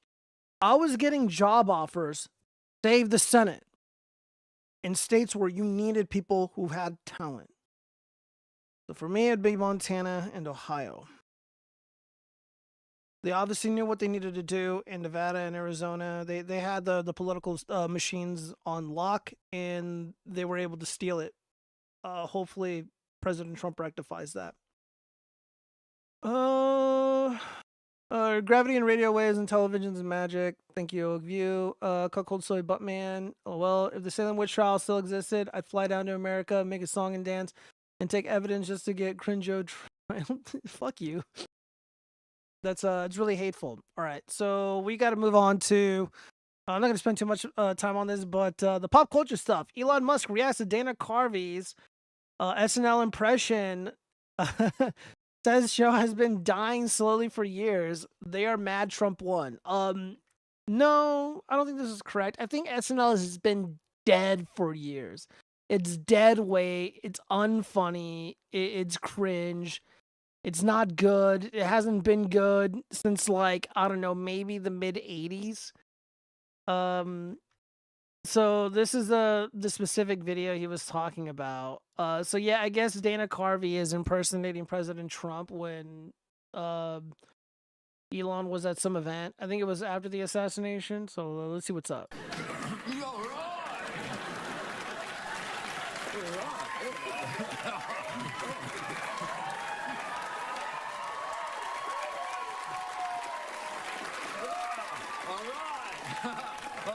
Check it out, Doc Mega. Yeah, but seriously, I run the country now. And America's gonna be like one of my rockets, you know, they're super cool and super fun. But there's a slight chance it could blow up and everybody dies. Anyway, I'm Doc Mega. See you in the White House. USA! USA!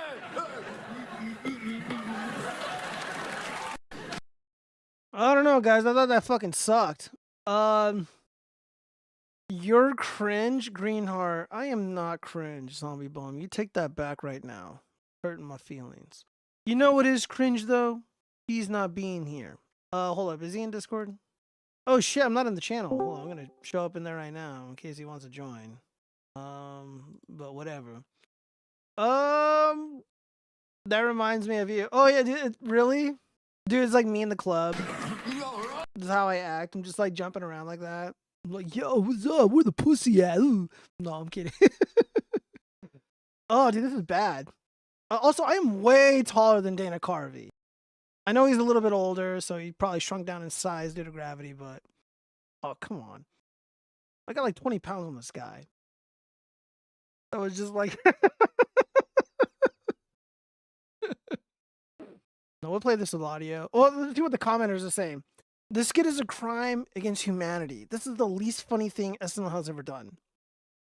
I don't know about that, but why, Dana? Why? Why has he been making so many appearances on SNL lately? Dana Carvey lost his son. So if he's surrounded by his friends and stuff, you know, whatever, I endorse it. Agreed. So bad they should have scrapped it. By the way, loyal subscriber on YouTube, great content. I can't tell who's tall. Let's go back to that. Yeah, I don't know. Fuck. Maybe they're all really short. I never met any of these people, so I wouldn't know.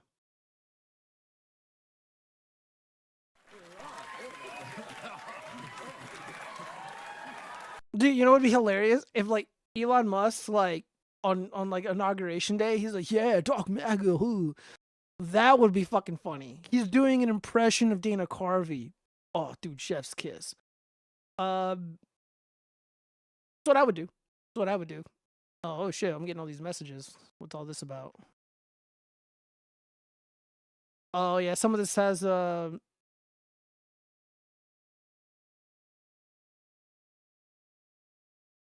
of that has to do with Nick Rekieta, which we're gonna get into.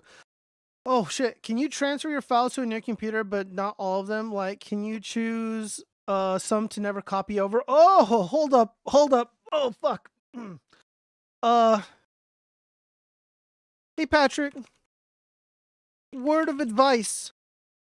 Do not destroy or delete information that is pertinent to, oh shit, I spelled that wrong. Pertinent to Nick Rekieta's criminal trial or potential criminal complaints that may be made against you in the future. Doing so is a crime. Will be seeing you shortly. Obligatory winky face. All right. We're going to get to that. But back to the pop culture. Joker 2, actor says it's the worst film ever made. And people on set said this is going to bomb. It's not even hate watchable. That's how terrible it is. I agree. I know the chat loves the Joker. They love their cape shit. I know I'm a minority on this issue, but you guys have to agree with me. You have to join me on the anti-consume journey that I am on. Let me read some of these. Actually, you kind of look like a midget. You fucking bitch. You fucking dumb bitch. I'm kidding. Look at all the spaces above your head. Look, I have a very tall ceiling. Okay. The desk is 2 feet off the ground. Look at that floor behind him. You even have the chunky midget hands. The chunky midget hands? What? Okay, I got them little Trump hands, but there's nothing I can do about that. Zombie Bomb looks down on Fruto. Not everyone can be 2 meters tall. That was a threat, Gio. You threatened that man. I did. I didn't. We're gonna get to that. The crime segment is gonna be fucking fire, you guys. The first movie was the first film ever made. Pixie 67, I agree. The first film was really, really terrible for a number of reasons. And I might just have to do like a legitimate commentary style review on my thoughts about the film. And really need, because doing it like in the stream, just it isn't the same because I'm just battling with people in the chat who love the fucking garbage ass movie. But dude, I did not like the Joker 2. It was just way too, or the Joker 1. It was just way too political. It was really sneaky about it. It was way too subversive. And not only that, like it was boring. It just wasn't good. Again, the characters suck. I could go on. So Giovanni cannot be under 4'1". That is true. Yeah, read them. Giovanni is gaslighting you. No one in chat said they like Joker 2 line. Dude, Friedrich Marx, that is not true. You were probably not there. Joe directed Joker 2. That's why it's so bad. Can never write a good story if his life depends on it. Jesus Christ. Look, if I was given the money that Joker 2 cost, I'd have an Oscar on my hands. Just saying. Did Joker nail an old woman? No. Oh yeah, he sort of did, didn't he? No, he didn't get. He tried to get with a single mother in the first one and failed miserably. And then in the second one, I mean, I guess Lady Gaga's an old lady, but yeah, that was a Geo movie. Can't wait for Geo to make that L video on that film. Hey Geo, I saw your name on something with an E at the end. Is there an E? I don't know. Name one person from the chat who said they liked the Joker 2. Go on. Dude, I have to go back and watch the video where I reviewed it. But dude, you can look at the chat. The chat was in complete and total disagreement with me on the merits of the film being good. And I think I made a very compelling case that the film was dog shit. So yeah. Yeah, Joker 2 was absolute dog shit. And it's nice to see that these people, at least the people that were on set, agree with me. Let's see if they expand on this a little bit more. The Joe Rogan Experience and trash Todd Phillips' controversial Joker sequel as the worst film that has ever been made. The sequel earned mostly negative reviews and flopped at the box office with $58 million domestically and $204 million worldwide. A far cry from the 2019 original's $1 billion gross. Yikes! From the bottom of my heart, I want to say yikes. It's the worst movie film ever made, Dylan said. I think what happened after the first Joker, there was a lot of talk like, oh, this was loved by incels. This was loved by the wrong kinds of people. This sent the wrong kind of message, male rage, nihilism, all these think pieces. And then I think, what if we went the other way and now they have Joaquin Phoenix and Lady Gaga tap dancing to a point where it's insane? It has no plot, he continued. We would sit there, me and these other guys, we're all dressed in these security outfits because we're working at the Arkham Asylum. And I would turn to one of them and we'd hear this crap and I'd go, what the fuck is this? And they'd go, this is going to bomb, man. I go, this is the worst thing I've ever seen. We were talking about it at lunch. And we'd go, what is the plot? Is there a plot? I don't know. I think he falls in love with her in the prison. It's not even hate watchable. That's how terrible it is. Dylan went on to theorize that maybe the Joker sequel was a $200 million practical joke. Yeah, we've already read that part. But yeah, the little insight there is pretty hilarious. Oh my god, good stuff. Is it Annie or Annie? I don't know. I need to get it right. A geothermal gaslighting by Soyavani. We were saying Joker 1 was good. You were making fake media analyst takes that were so bad, I had to demolish you. You didn't demolish shit, K6, I promise you. And the Joker 1 was unbelievable dog shit. It is an awful, awful movie. Shame on you if you like it. And again, Joker 2 is just as bad, if not worse. By the way, this fucking old lady, Gaga, photographed and on video crying after the 2024 election. So we got him. Let's see. When are we gonna get to the crime stuff? All right. So we gotta. Do I really give a fuck about this? Let me see. If it's not interesting in like the first paragraph, we're moving on. My boss is crowing all over the office about the election results, but I'm not as happy about it. Can I say something to him? I don't want him to know my leanings in case he holds it against me. Oh, okay, so this is from the perspective of a bug man. Somebody like Destiny, seething that the boss is happy.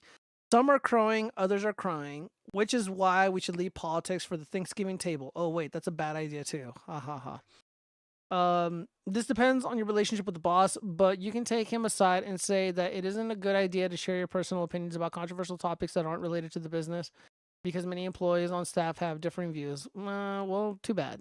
This way, you are giving good advice and not making it personal.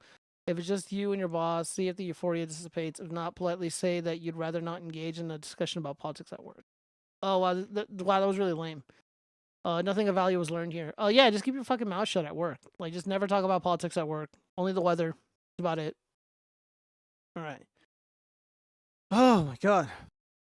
We gotta get to the crime stuff, you guys. Hold on, let me play the spooky crime music. Where is it at? Oh, wait, whoa. I don't think that's it. Oh, maybe. Dude, did I seriously lose my, Oh, here it is. Oh, yes.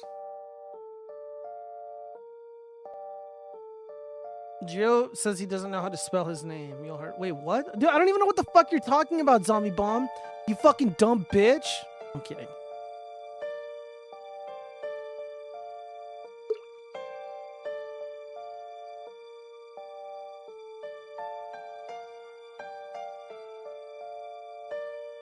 American nurse killed by man she met in Budapest nightclub during a vacation. Alright, so we got another instance of a woman traveling.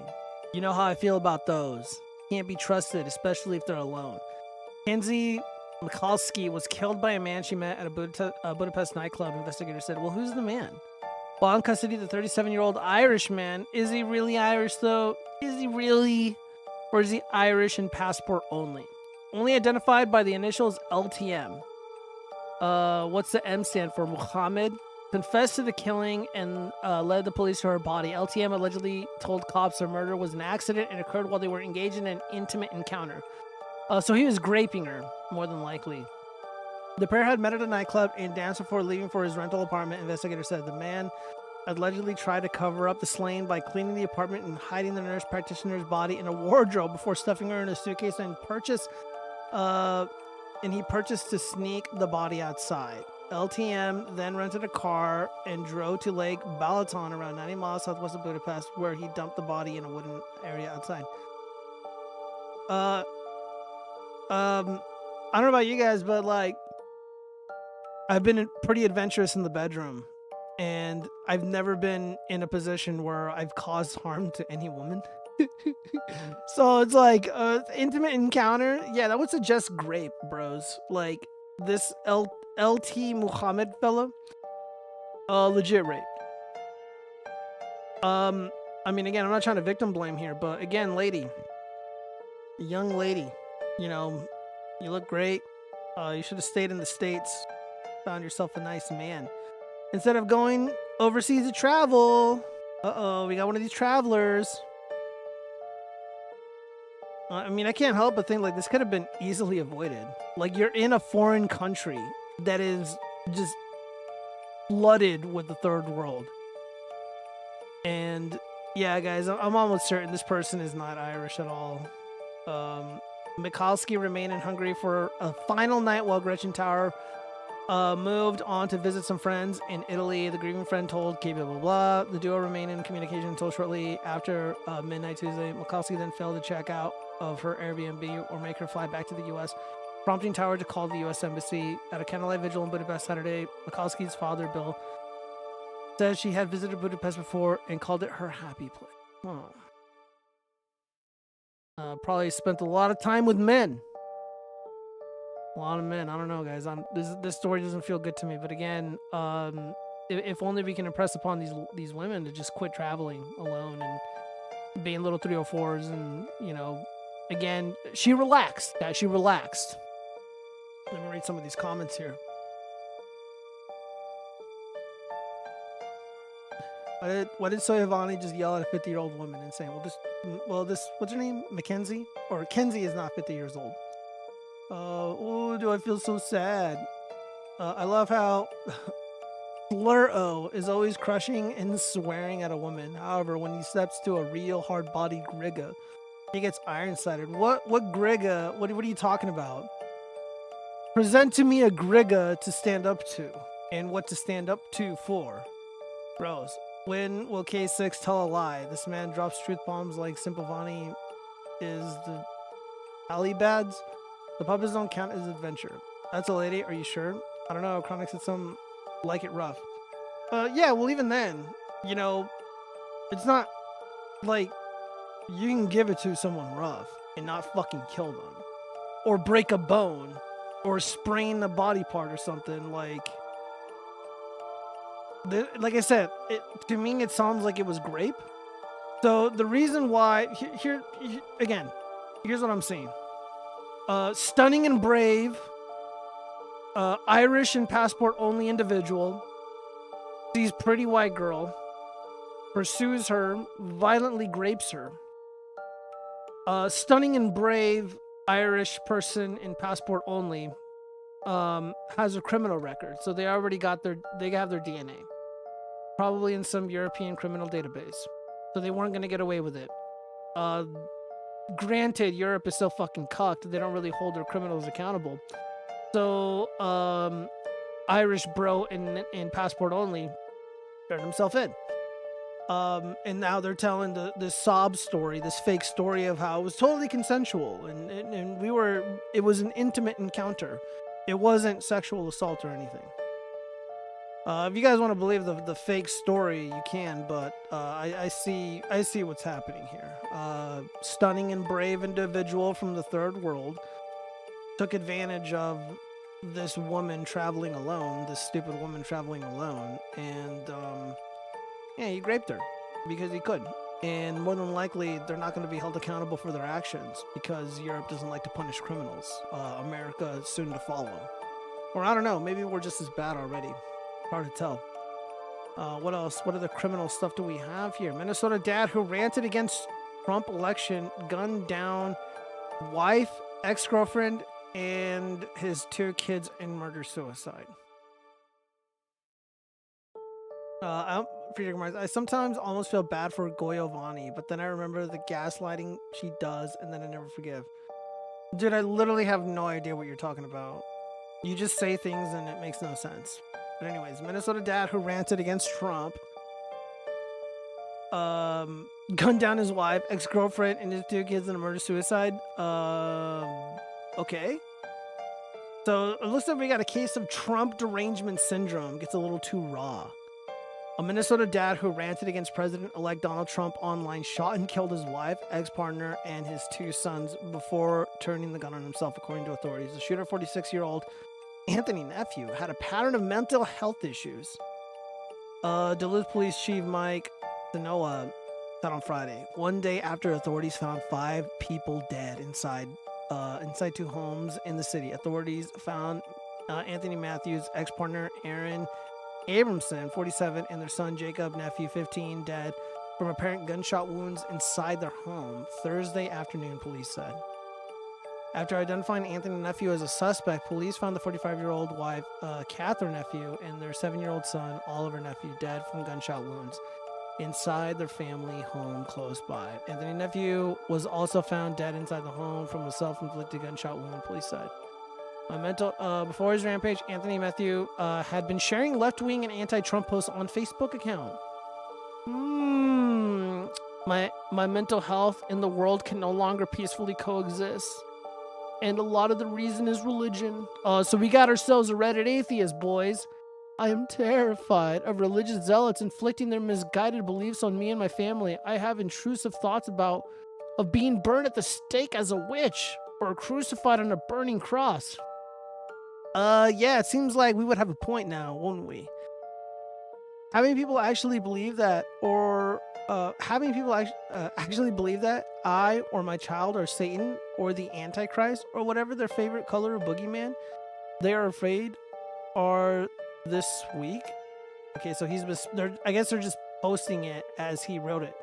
In another post, he accused Republicans of making it harder for women to leave abusive relationships. No, they did that to themselves. Gilead, here we come.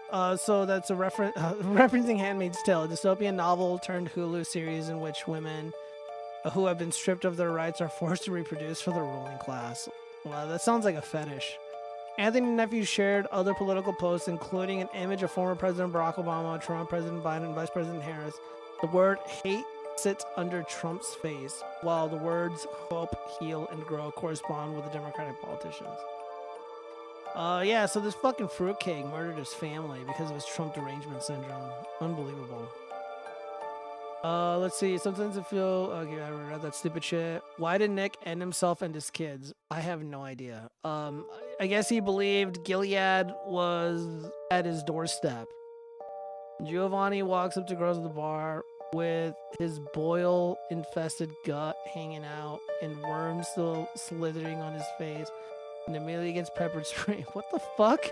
I saw this from Salty Cracker Shared Raisin. What a bitch. The View and other leftist media are responsible for this with their fear-mongering. They need to be accounted for. I didn't think the gene pool, 0 losses detected. Okay, so Friedrich Marx is posting some fucking mad hate. Yeah, I mean, if I was able to talk to women, I'd be like, look, ladies, you need to choose your partner carefully. You can't be dating these libtard men. You can't be dating these far leftist men. Well, yeah, there's soy men, they're bug men. There is a clear link between action and belief. And if you believe that your family is going to be hunted, and that their life under this fake Gilead is far worse than, far worse than death, then they're gonna choose death. So again, the clear link between action and belief is very real here.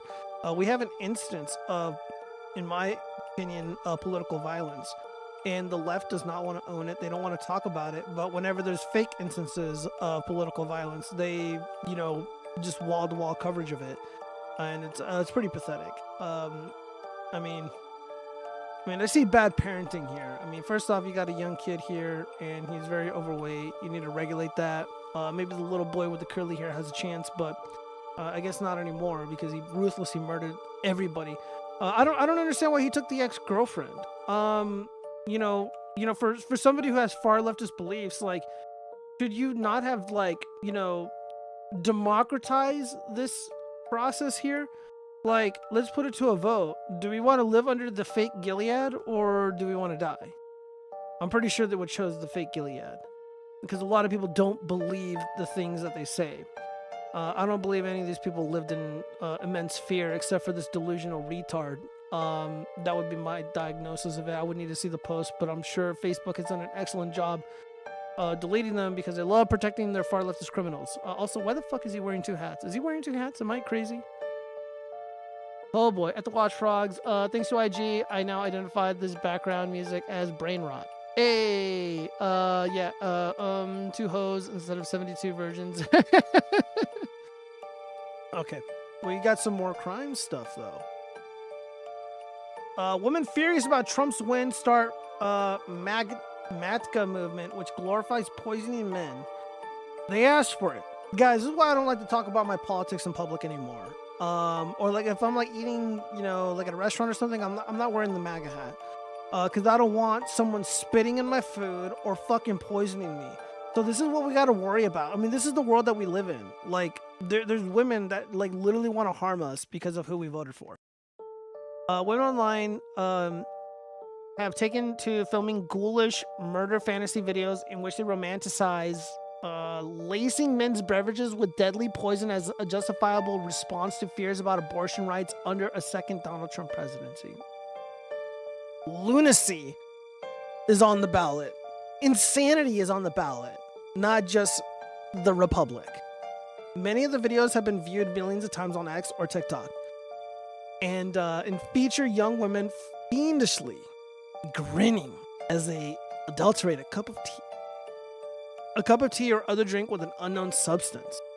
Some of the women have dubbed the videos part of the Make Aqua Tofana Great Again, MATGA movement, a nod both to President-elect Trump's campaign slogan and the ancient killer Galia Tofana, who has been adopted as the disturbed group's heroine. Okay.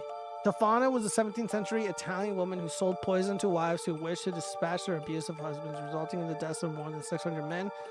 Tofana's signature brew was a mishmash of deadly ingredients such as arsenic and belladonna, known as Aqua Tofana, a concoction that was so effective she is considered by many today one of the most prolific serial killers of all time. The poison, believed to be flavorless and completely undetectable after death, was typically stored in ordinary cosmetic bottles, ensuring that a husband who was about to get whacked would be none of the wiser to his impending fate. One of the online dude, there's no way that this could be undetectable. Again, I'm not a chemist, so I'd have to look into this. But again, it's all fun and games until the fucking bitch that you had a kid with or you got married to turns out to be a fucking libtard, and then she fucking poisons you and it's undetectable. I mean, the people are losing their minds over this Trump victory, and you gotta be careful, man. So I talk about this stuff. If you're not careful with who you keep in your your social circle, who you keep in your life, it's gonna come back to fucking bite you in the ass, man. I'm a paranoid guy. I prepare my own meals. That's why I had this delicious protein drink, protein dinner thing. I try not to go out to eat as much. I mean, you just never know, bros.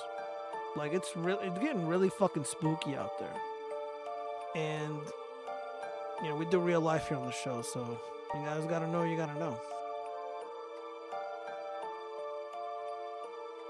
Jokes on the women. My daughter cooks my food and she hates femoids. Very based. Reading marks, very based. But if you ever cross her, she can give you one of these fancy, undetectable killer drinks and no one will know. Like, he died from anger. He just collapsed and died. He had an aneurysm, whatever. Alright. Oh, here we go. Now it is time to get into Patrick Melton. Patrick Melton is one of the few remaining friends that Nick Rekieta has. Nick Rekieta has truly fallen from grace. This is a guy who did streams with Vic Mignogna, an anime superstar. He did streams with Kyle Rittenhouse. He did streams with Robert Barnes, who represented President Trump during the Stop the Steal era. One of the most prolific law tubers. He did streams with, Andrew Branca, the guy, Law of Self-Defense. He's best friends. He's really close with Massad Ayub, a fucking legend in the firearm 2A community. One of his other good friends was Steve Gosney, a legit industry professional, a bright legal mind over in Florida. I think he's running the prosecution's office in Miami. Potentially criminal, Sean, and of course legal mindset. I think potentially criminal is a legit lawyer, and legal mindset also might be a lawyer, but he doesn't really do like criminal stuff. Like, these guys are not dummies. He went from having those friends to hanging out with this fucking fruitcake. This is the guy that I messaged earlier. Patrick, if you're watching, I want you to go fuck yourself. And when you go to court, I'm going to be there watching, because you're a fucking child enthusiast. I don't got a lot of love for Aaron. I've said a lot of mean shit about Aaron Imholt. But I felt bad for the boy because everyone's bullying him. And I wanted to help him. I want to protect him because I feel bad for the underdog. I don't like seeing underdogs being kicked. He didn't want my help, so be it. But he's got kids. And you're making a lot of fucking disgusting comments about the fucking kids. Very few things will upset me. No kids, no doxing, no criminality in my chat, in my sub, in my discords, wherever. Don't want to fucking see it. I am not a part of it. I disavow it categorically. So, this video here, let's just watch it, and then I'm going to give you the context. And I'm going to break this down as simply as I possibly can, but let me read some of these comments first. Is it legal to buy a sex robot and rent it out by the hour? I would say yes. Examples must be made. If one is found guilty or poisoning, they must be punished for attempted murder at least. Or this will become the norm. Hell, arrest these TikTokers in public now as an example. Ash Blackwind, I feel like I agree, but I would need to think a little bit about this because,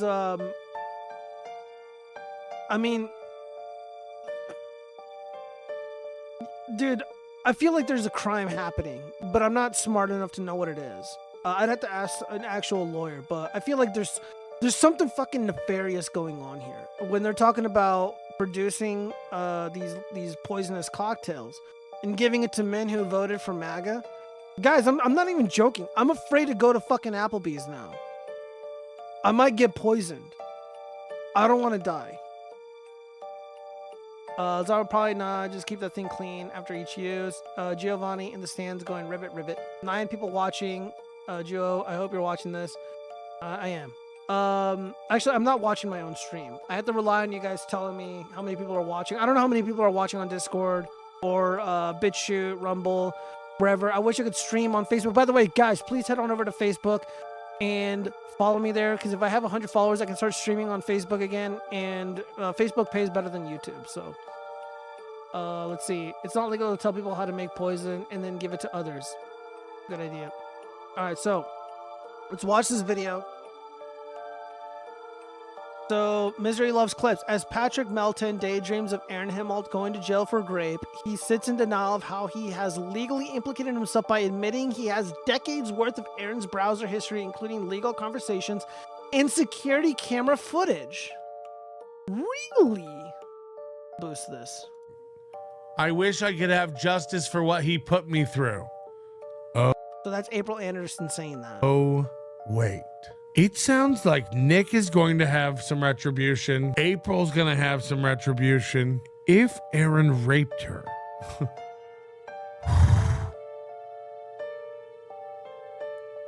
If Aaron physically abused her and raped her, can you imagine? Imagine you were caught having intimate legal conversations.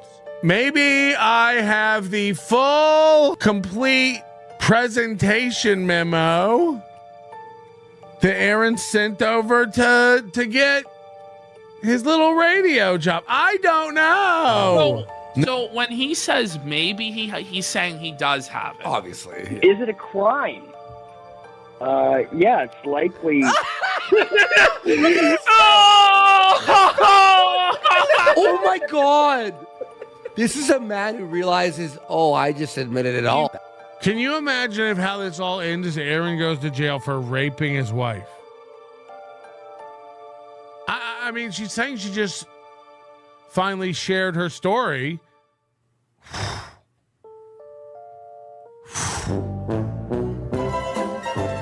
All right, let me read this really quick. So, Patrick Melton thinks that Aaron Imholt committed essay against April. April goes on Twitter, allegedly, and she says, if this clears up anything that shouldn't be out there, my story was true, but you don't know the whole story. And Aaron never essayed me at all, ever. I consented to everything with him, always. My story happened to me in college a decade ago, not Aaron. Ooh.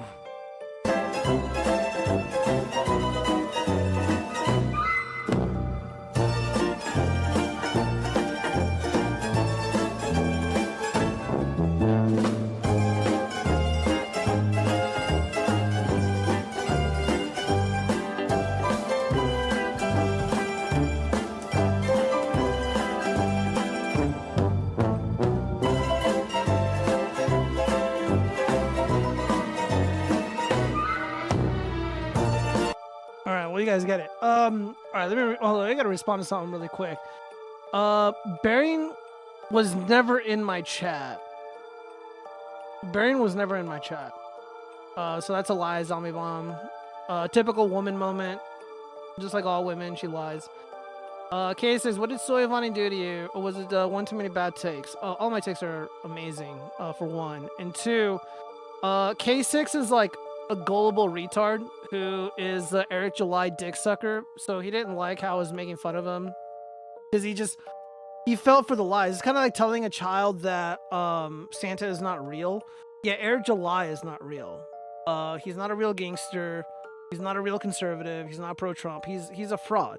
He's not an artist. Yeah, he can sing, I guess. Like, the backwards band's okay, but, like, he's not a genuine artist. And he didn't like that. It hurt his feelings. So, ever since then, he had to stick up his ass. Also, he likes that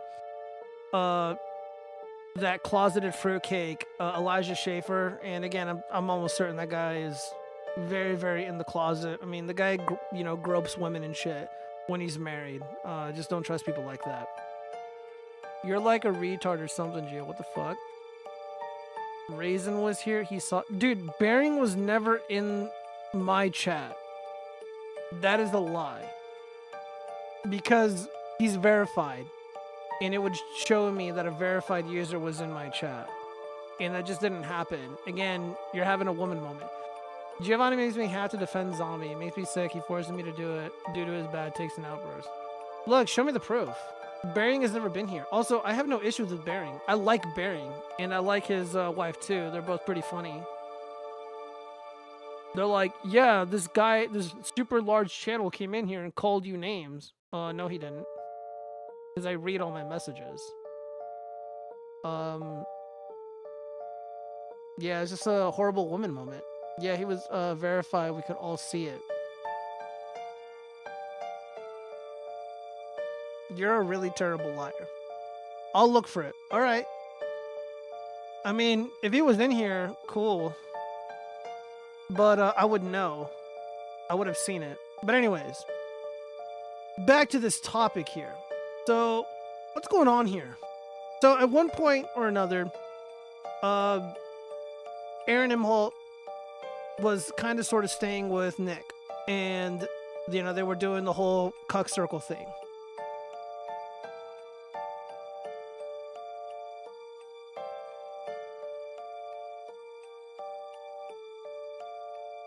Freedom Marks, I don't care that much, and I know for a fact it's bullshit. No, he didn't call you names. He insulted the production value. Was it one of my fail streams? Roasting LO is just funny, especially because he produces too many L's and huffs copium on a regular basis. All right, so that's delusional. Anyways, enough of the chat. Back to this. All right, so the significance of this is that at one point, now there's two prevailing theories here. Aaron Imholt went to check his email on a computer device or a mobile device at Nick's house, and Nick has access to it, unlimited access to it, to where he was able to extract over a decade's worth of private information from that account without Aaron's consent. Another theory, which in my opinion is the most likely one, April Imholt, or April Anderson, who is pretending that she doesn't reside at Nick's place, she gave the password to Nick. And they're sifting and they're going through all this information. This is where Patrick comes in. This is where Patrick comes in. They're using him and his band of hooligans, his digital hooligans, to go through all this information and defame Aaron Imholt, calling him a legitimate rapist.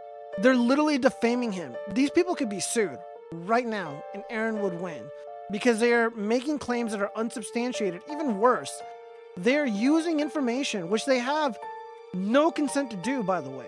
It is literally illegal. I'll put it this way. Cheese has been to my house, literally to the left of me. And if he logged into this computer, he's like checking his emails to like message his mom or whatever. And then he goes back home. And then I get on this computer, open the browser, boop, I'm in Google Chrome or I'm in gmail.com. And I start going through that information. And if I start publishing it to make fun of him, or I publish it to make a joke at his expense or whatever, that's criminal. That's a crime. It's a federal crime, by the way. There was a law passed regarding this. That's like best case scenario. It would probably be akin to trespassing. I could be sued for in the civil courts as well. So I mean, I'll have to pay restitution. I'll have to pay massive court fees. I'm gonna lose a lot of money. It's serious shit. That's like the best case scenario. But here's the worst case scenario. You're Nick Rekieta. You have a criminal trial, and it is not going your way. And the star witness logged into a mobile device or a personal computer, and you have access to decades worth of information, and you give it to this fucking retard, child enthusiast Patrick Milton. And Patrick Milton is making a career on YouTube, completely shitting on Aaron Imholt, nonstop, to the point where it's borderline criminal harassment. Legally speaking, it looks like criminal harassment. Even worse, it is full-blown defamation. He is insinuating, and a lot of his dorky followers are literally calling Aaron Imholt an abuser, a violent criminal, who should face justice for bringing harm, physical harm, to April. And I was always curious where this came from, because I know there is a legitimate restraining order from one of the ex-wives that isn't April. And that's kind of been resolved already. That's already taken care of. It's all over and done with. It's water under the bridge. But still, they're so insistent about it. And I never understood where it came from. I just thought, oh, they're just making it up because they're Baldo garters, right? They're Baldo simps. It's worse than that. Patrick, has access to literally a decade's worth of private correspondence, images, internet browsing history. And they are using it to harass, intimidate, and defame Aaron Imholt. So when Nick Rekieta is on trial, because he plans to go to trial, it's likely, if I was a prosecutor, we're not doing a plea deal. And if he goes to trial, which he likely will, he's going to have to destroy the star witness. You know, they destroy the reputation. And they're like, well, Patrick fucked up by saying that he raped a woman. How would you know? Well, it turns out he never did. And you admitted to so many crimes. Nick Rekieta is likely going to go to prison. You'll probably do 6 months minimum.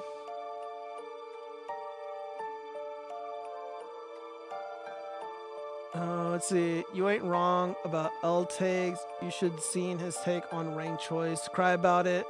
Don't care. So yeah. Yeah, Patrick's in a lot of trouble. Let me see if we got another one. Oh yeah. So here's legal mindset, like an actual lawyer. An actual credentialed lawyer. Let's hear what he has to say. Yeah. Oh, well, Johnny's watching right now. Johnny's watching.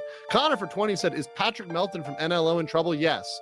Patrick Melton, this is a totally separate topic, but I'll give you the answer. You gave me a $20 super chat, so I'll answer your completely off-topic thing. Yes, Patrick Melton pretty much confessed to a federal crime, and you know, he's unauthorized access, and then he's using his platform to distribute something that he knows came from unauthorized access. Absolutely, he can be in trouble, for sure. If what he's saying is true. Talent.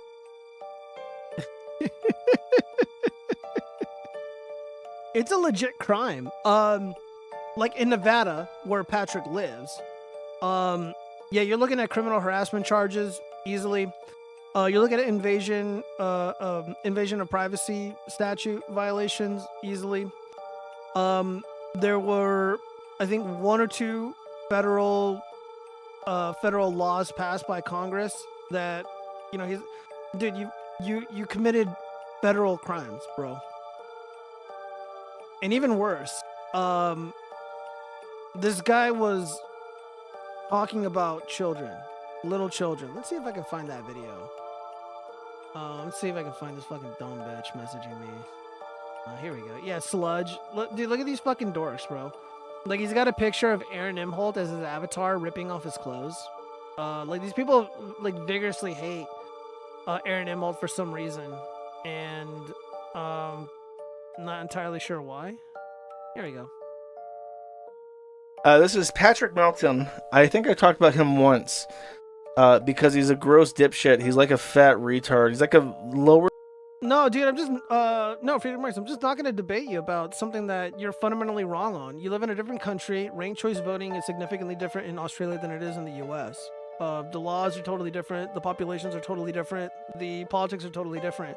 Yeah, ranked choice voting is fucking garbage. It only helps the establishment candidates for the most part. And it helps to, you know, turn safe Republican districts into Democrat districts. You know, it's bullshit. Anyways, again, don't care. And also, K6 is an Eric July dick sucker, so anything he says is kind of null and void. Anyways, back to this. More than Vito Gazzaldi, and for whatever reason, he's like entangled in this Aaron Imholt shit, and now Nick Rekieta is defending him. And this guy, Third World Aristocrat, isn't he on the forum? I swear I just saw his avatar. Oh my god, I'm losing my fucking mind. It's right here! There it is! It is him! Okay, I see. He put together this video with anime music that I... Actually, it's not anime, it's Chinese. And I'm just gonna play it.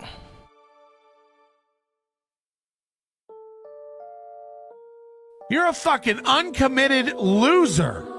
You don't give a fuck about anything. And yet you pretend to be a victim about everything. Again, fuck your wife. Fuck your children. Fuck your children. Fuck your little brown mulatto children. Fuck them in their little asses. Yeah, I hope they bleed walking around Neverland Ranch. You can't help having child porn if someone just sends you child porn. So when people piss me off from now on, I'm just going, here's some child porn. And I know now I'm going to get so much child porn in my mail. Fucking die. Oh, no. Oh, shit. Yeah. Ugh. Joke's on you. I save it and jack to it. I save it and jack to it. I save it and jack to it.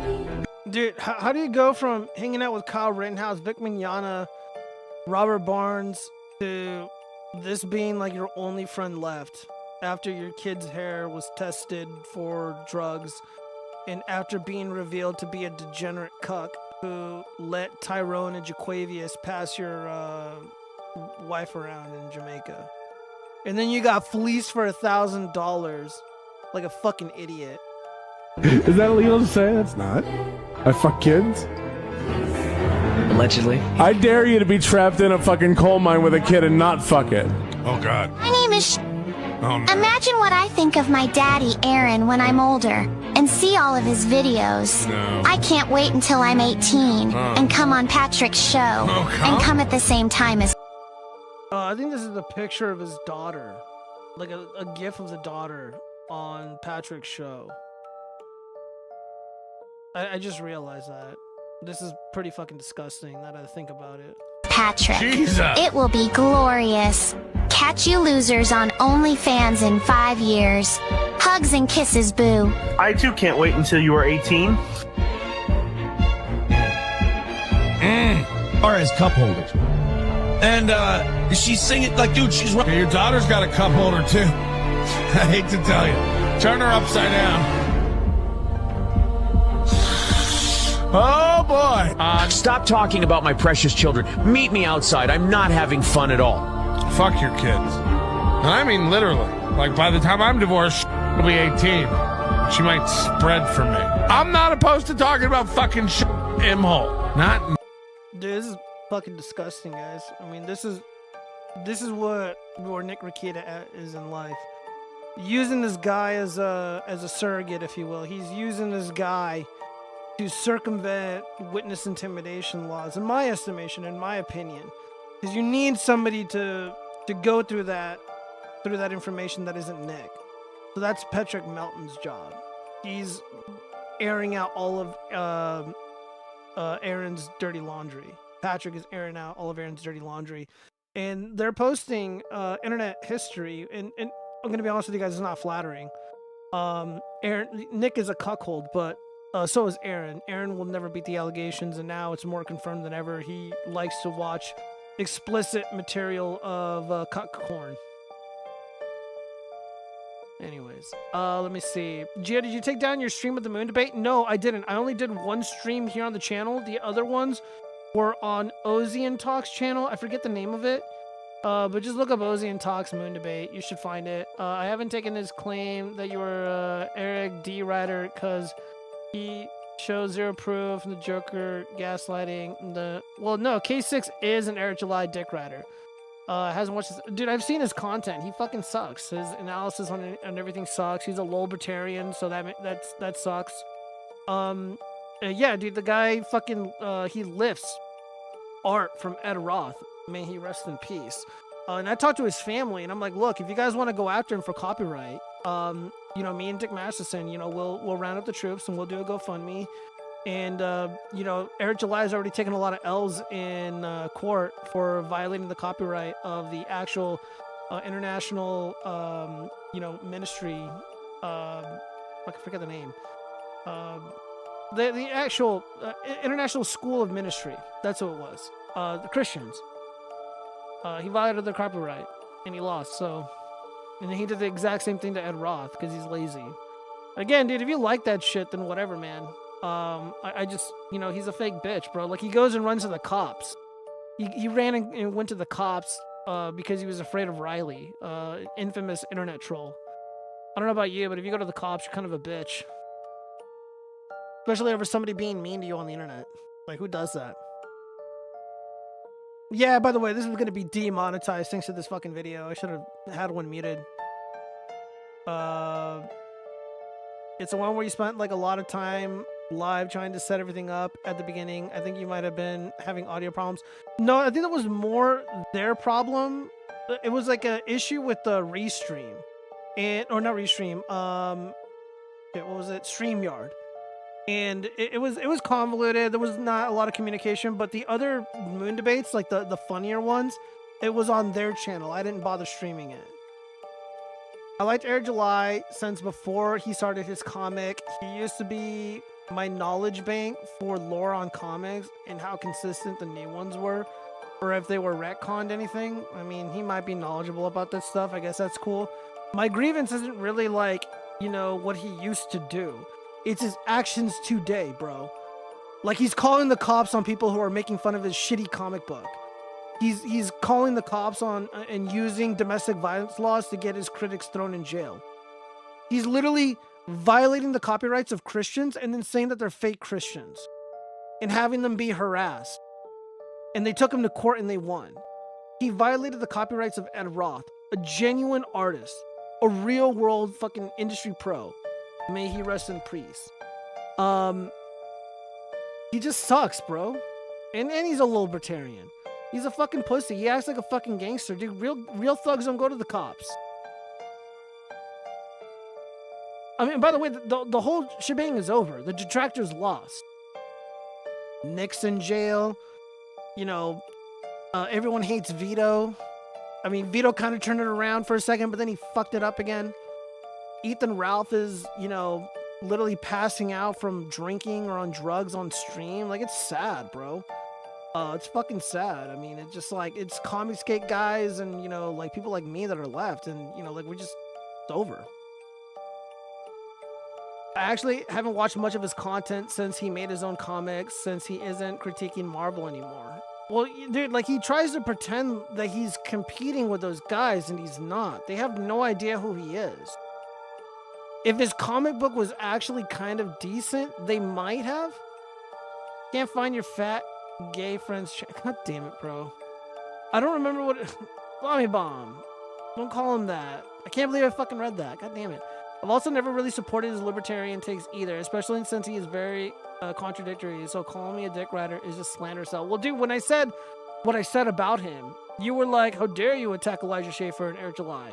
And then I gave you very, like, easy to understand reasons as to why I do not really jive with fucking Eric July.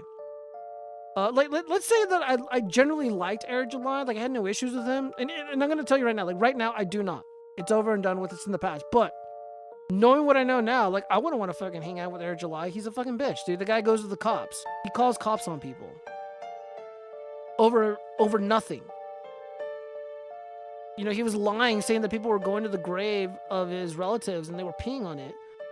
No, that wasn't happening, dude. It wasn't happening at all. And, like, he has everyone under a spell, and nobody is capable of telling the truth around him.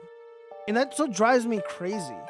It's like, okay, maybe we went too far. Maybe we were too mean. It's like, fuck it. If people want to spend money on the comic books, who cares? But, like, when you have a bunch of nerds in your little ecosystem, your friend group, and nobody wants to talk about your epic success, and he was successful.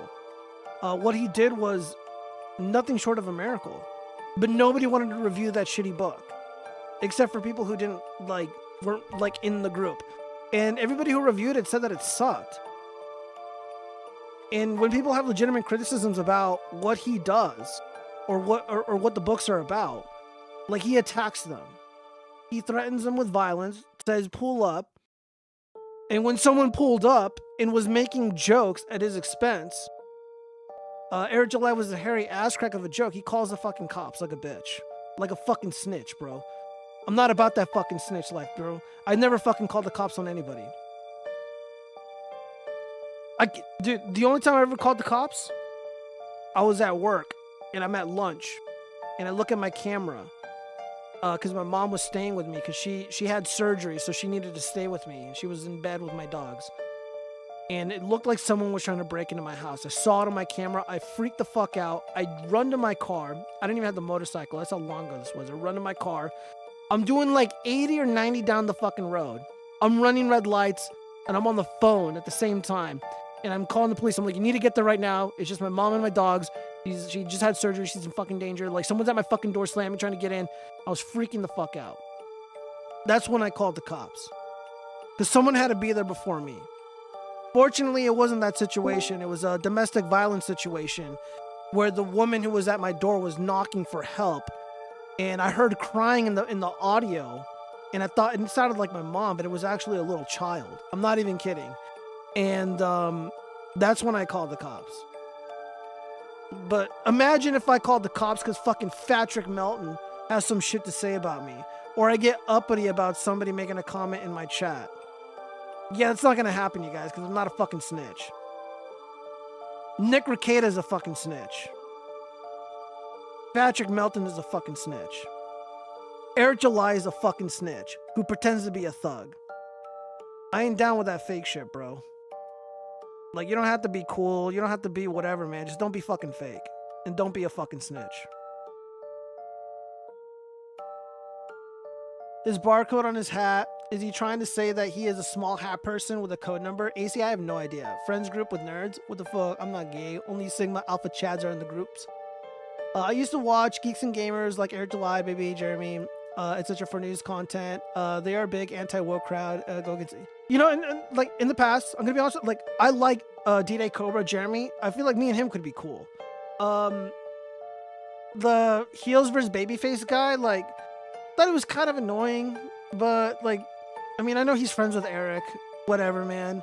As time goes on, heels versus babyface, like his takes seem to be more like correct, especially with all the trans insanity. It's really just Eric July's behavior, bros. Again, like when all this stuff was popping off, I wasn't about like dogpiling him and shit. Like I was laughing at Isom like most people, but like I give him credit where credit was due. I'm like, dude, I like the backwards band. If backwards was like opening up for like Falling in Reverse or like Fall Out Boy or something, like I would go and see that, and I would have a fucking blast, and I would tell everybody how cool backwards is. But I'm not gonna sit here and lie about fucking Isom. And then ever since like the whole Isom thing, everyone just chimped out and shit. So I don't know, bros. Undeafen yourself. Oh shit. Okay, what's up, Cheese? Oh, Cheese, welcome, man. What's up? Oh, hey, I heard you're complaining about people calling the cops. I'm about to call the cops on how criminally boring the stream is. Shut your fucking ass up. How was your play date? It was good. It was good. Did you any good stories to tell? Not really. No. It was just, you know, social, like a social setting. So. Okay. Here, let me go ahead and give you my preview. Yeah, you should have had this set up a while ago. I don't know why you're having to wait. Bitch ass up. Well, I didn't even think you would come, bro, because you fucking. I told you I would. I literally told you I would, and you're like, "Well, we're starting in regular time." I'm like, "Okay." Well, it's not what I sound like at all, but okay. All right, there That's you go. exactly what you sound like. All right, so we're gonna finish up. We're gonna wait for Cheese to join really quick, and then we're gonna finish up this video of Patrick Melton being a child enthusiast. Oh shit! Hold on, I'm looking at the wrong screen. Okay, there we go. Gio called the cops on a little kid and said, "Get her, shoot her." No, shush. Vol has to wait his turn before Gio notices. Okay, so we're gonna finish this video. Now, she's way too tight. Anything goes. Except taking little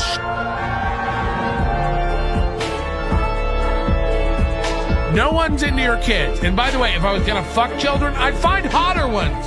Your daughter's ugly and fat. Bring me a hot 10-year-old. And he's gonna be a boy, because I want to really feel him fight back. This person reached out to me and let me know of some turmoil that's been caused by my program, apparently, for 3 children. I won't say their name.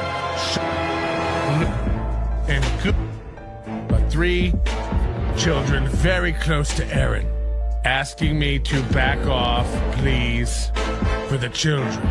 Look, Nick Rekieta says he's not retarded. Nick Rekieta told me I could come on your grave. He told me I could come on your mother's grave. Where are the kids? Where are your kids? Where are your children? He did a big, long video talking about how both I'm a fucking idiot and how, but he doesn't care what I think. He doesn't give a shit about the kiwi farms and so on and so forth. He did a big seeds post about it. Very, very ugly, very contemptible, very easily hated person, as you can all see. Yeah, we don't need to listen to Josh Moon here, but yeah, I told Patrick, it's like, dude, Trump won the election, and when the fascists take over, people who are child enthusiasts are going to be the first motherfuckers to go. And there's nowhere that you can go or hide. Like, I would start looking at, places to live in Mexico. You can probably stay with Ethan Ralph.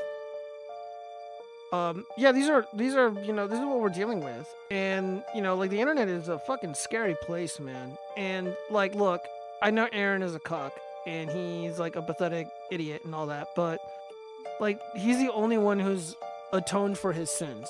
He's the only one who's admitted guilt. And got help for his addiction or for the nonsense that he was up to. But he never went after anybody's kids. Nick Rekieta is using Patrick Melton as like this conduit, I guess. I don't even know. It's sickening. It's sickening for anybody who knows Nick or who has spent time with Nick or who used to watch Nick's content. Like, he was just a really nice guy and, you know, just a family dude, and, you know, like, no one expected perfection, bro. Don't be a fucking cuck, dude. Don't be a drug addict. Like, life isn't hard. And now this asshole is, you know, targeting his kids. And he's also threatened to sue people who state that he's going after the Emholt kids, the Emholt children. Well, I'm in Vegas too, dude. And I'm not afraid of you. And I probably have more money than you do. I know what you've said and I know what you've done. And anything I can do to help Aaron, I am going to do it. And it isn't because I am a simp for Aaron. It's because I fucking hate you people. So fucking much. You threaten me, and you threaten the Clippers. I just know that I wouldn't want to have me as an enemy. And now that the fascists are on the brink of taking over, it's gonna be open season on people like you. And when you're gone, nobody will notice. Oh man. Yeah, fuck Patrick Melton. Morse code, what the fuck, bro? I know, dude. Yeah, that sounds terrible, but that sounds like obvious joking. Soft-ass internet. I don't know, man. I just have this, like, rule, bro. Like, just no children. Like I get jokes. But there becomes a point where it doesn't go too far. It's too much. Like, if I go to Patrick Melton's channel, pages of streams and videos about Aaron Emholt and his family. At what point does it become an obsession and no longer a joke? Yeah, and again, dude, you're publishing private communication that you were never privy to, that you had no consent to go over, let alone publish on the internet for the sake of assisting somebody with a felony charge in their criminal case. Dude, these guys committed federal crimes. They're in a lot of fucking trouble. And I got a lot of flack from even people that I like. Like, I like Ryan Harkness and I like Coolhand James, but, you know, I just see... I just don't want him to get away with it. I don't want Nick Rekieta to get away with it. He should never ever beat the cuck allegations, and he should never be seen as some Boy Scout or some underdog or anything like that. He is a bad person, and the people that he's friends with, his new friends, not people like Steve Gosney and whatnot, his new friends are fucking terrible people. They are monsters, and they need to be fucking held accountable. My mom doesn't have a grave. You have to come in the ocean. I don't know. I don't want a shark coming and biting my dick off. I don't know how effective you'd be. If we get some Bible, I need some spiritual bleach. Well, this is the last of the crime stories, I believe. Let me see. Okay, here's a funny one. This is the closest to eye bleach you can get. All right, so, Cheese, how familiar are you with what's been going on with Nick Fuentes? Not at all. All right, long story short, he was doxxed because he said, okay, your body, my choice. So he popularized that phrase. Obviously, it's a joke. Who cares? However, it went viral. 6 gazillion people saw it, and his home was doxxed immediately. Well, someone decided to show up to his house. Have you seen this footage of someone showing up to his house? I've not seen this. You haven't? I just said I know nothing about this. Okay. Well, the fucker, I'm just asking. Just say no. I'm like, okay. I already answered your question. Well, no, there were 2 different questions. 1, do you know anything about it? And 2, have you seen this video? Those are completely different things. Yeah, so... Yeah, why are you giving me attitude, Cheese? Yeah, the first one would negate the second one. No, nothing happened tonight. Nothing happened tonight. Because, dude, you're probably wearing the cranky pants. You're being a cranky pants. No. Okay. I'm not being a cranky pants. You sound like it. I'm trying to get to the point, and you're like, well, it's like, no, just play the video. I haven't seen it. Okay, let's go. Hi. Oh my God! What are you doing? Fuck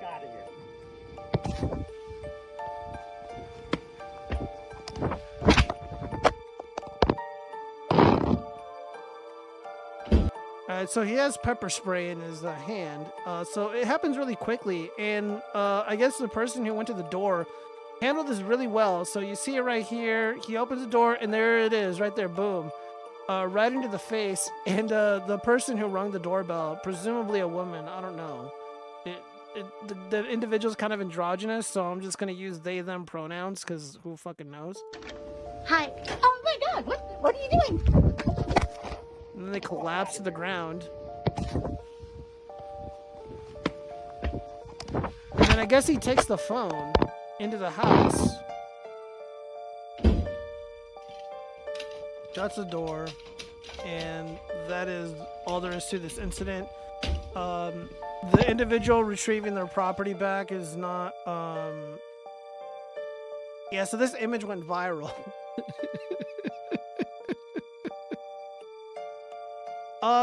And the debate to be had here is what he did, was it illegal? And I don't believe that it is. And it isn't because like I'm a fan or anything of Nick, because I'm not a fan of his. I'm not a supporter of his. I don't even watch his content. But I'm here to tell the truth and give you guys the facts. And given what I just saw here, the state of mind is what matters the most. So moments or hours or days before this specific incident, Nicholas J. Fuentes was doxed, meaning, I guess activists on the internet published all of his personal and private information. So people were threatening to show up to his house. Well, one of the people did. And immediately upon making contact, he pepper sprays them in the face. So if his state of mind is that the person at the door, who he's not expecting, he just instinctively just pepper sprays them. So if he's of the opinion or the belief that, you know, like I have evidence that all these people are going to come to my house and attack me or harass me or cause grave bodily harm, is this behavior reasonable? Well, you know, many would argue that it is. However, if you are in legitimate fear for your safety, you wouldn't open the door to begin with. However, at this moment in time, there are no charges levied against them. I'm of the opinion that, I don't know, I say let him go. Like, fuck it. Annoying people, they deserve what they get. What do you think, Cheese? I think so too. I mean, I mostly agree with Nick's positions on a lot of things. I mean, every single debate I've ever seen, he's always come out on top. I mean, even during a lot of the controversies and all that. But I mean, yeah, if somebody showed up, if somebody was showing up to my place and they knocked on the door, either call beforehand or introduce yourself and announce yourself. But yeah, I would never go out and about opening up my front door to invite people. Nonetheless, pepper spray somebody. But yeah, I think technically speaking, there might be a crime, but the state of mind also might matter. I know that the individual, the old lady, or they, them that showed up, they want to pursue this further. Some are speculating nothing will come of it because he's a federal asset, which is, I mean, possible. Who knows? Let me read some of this. Can we get some Bible? Oh, yeah, we could probably do a consume sins. Change it to circus music. Oh God, no. We're not doing circus music. I don't even think I have circus music at this moment in time. All right. Well, I think that's pretty much all the crime stuff. So now I think we're doing the 304 shit. Hold on one second. I gotta turn off this music. All right. Goodness. Well, now that you're here, Cheese, hold on. Let me see if I can switch this up. All right, speak. What's up? All right, cool. It works. All right. See what we got here. Fuck. Let me refresh this. Hate the layout of this shit. Straw that made you break up with the person you loved. I got home early from work and through the window I saw my wife in the kitchen wearing short shorts, so I quietly snuck in and smacked her butt. She laughed and said, "Maurice, stop." I froze. My name is not Maurice. Who was this Maurice? Well, Maurice turned out to be the 6'4" professional lacrosse player who came into the kitchen directly after. My wife convinced me to forgive her for this though. Well, about a year later I came home from a work trip one day early to surprise her with flowers, but when I walked in she was tied up in bed with Maurice standing over her wearing my leather jacket. I still somehow forgave my wife, but only if she promised to cut Maurice off. A few months later, we were celebrating our 10-year anniversary, but when we arrived at the restaurant, we happened to be seated next to the table where Maurice and his girlfriend were. My wife wouldn't stop flirting with them the whole dinner, and when I got frustrated at her, she told me to relax because she did cut him off. Apparently, him being here was just a crazy coincidence, and she asked me if it was so wrong for her to catch up with an old friend. I went to the bathroom midway through dessert, and when I came back, all 3 of them were gone. My wife came home the next morning with rope imprints on her wrists and ankles. That was my final straw. I finally divorced her. Last I heard, her and Maurice are in a poly relationship now, and every day I fantasize about unaliving that mother effer. Okay, so this sounds like an Aaron Imholt, Nick Rekieta situation. All right, so the first problem is that you got cheated on and you forgave the 304. As soon as you were cheated on, you need to sever, and it needs to remain that way. So all the suffering, I'm gonna have to place the blame half and half on the man and half on the woman. Cheese, what do you think? I'm not even engaging with this. That's so bad. I don't even know why you would post that. It is pretty bad. Dude, that was terrible. It's like, dude, his whole I remember life, hearing his that, whole I was like, relationship. there has to be a redemption arc or something. No, that was just horrible the entire time. I almost thought I would take my headphones off. That was awful. Yeah, that's almost like Why'd you make me listen to that? What the fuck? Well, you know, these are what we have here. These are thought exercises. You know, this is exercise in empathy. This is an exercise in, you know, problem solving. It's like an intellectual no. It's like a lecture at a hall, like in a university hall. And you know, I think there's some utility in talking about these things and how it would deal what the with. fuck? If my friend was talking about that, I would hate that. Yeah, no, yeah, if somebody I know said something like this, I'd be like, dude, why are we talking? Like, why did you not just leave? Like, this should never be a story to begin with. Like, I know somebody, I'm not friends with this person. I don't really like them. I think they're kind of annoying, but my close friends like this guy, and I'll just call him Eddie. Well, Eddie was at this like bar we used to go to, or they used to go to, and he like went outside, and his, I guess, fiance or girlfriend or whatever, he had a kid with her. Eddie found her like with another dude in the car, like doing it, and I'm like, okay. You guys never saw each other again after that, right?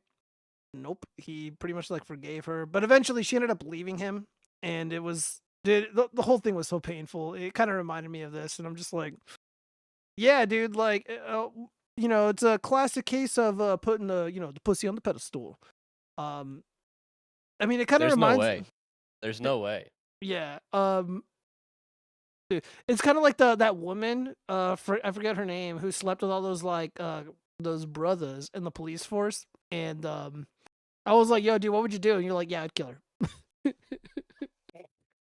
Crazy shit happens when a woman cheats. Sometimes cucks are neutered. I don't even know how to say that. Nettered. BF will lose their sanity like Hunter Avalon incident. Oh yeah, dude, Hunter Avalon for sure. Like, he lost his fucking mind. It's all his fault too, because like he puts on this fake persona of being like a alpha male, like a Chad and stuff. And he's like, he literally calls himself a baller, but he like begs for money, and he has a GoFundMe for like legal shit. And I'm like, dude, you were literally being shot at, and you sounded like the biggest fucking pussy on the world. I don't know, bro. So of course, like, he chimps out, and he just has a really terrible mental reaction because reality is not what he tries to. It conflicts with the words that comes out of his mouth. I have a friend who did the same thing. Dated his best friend of 5 to 6 years. Literally 2 months into the relationship, she asked for a break. He caught her in the car having sex with another guy who used to talk to. They're still friends today. She still comes over whenever they hang out. Oh, dude, I'm sorry. That's rough.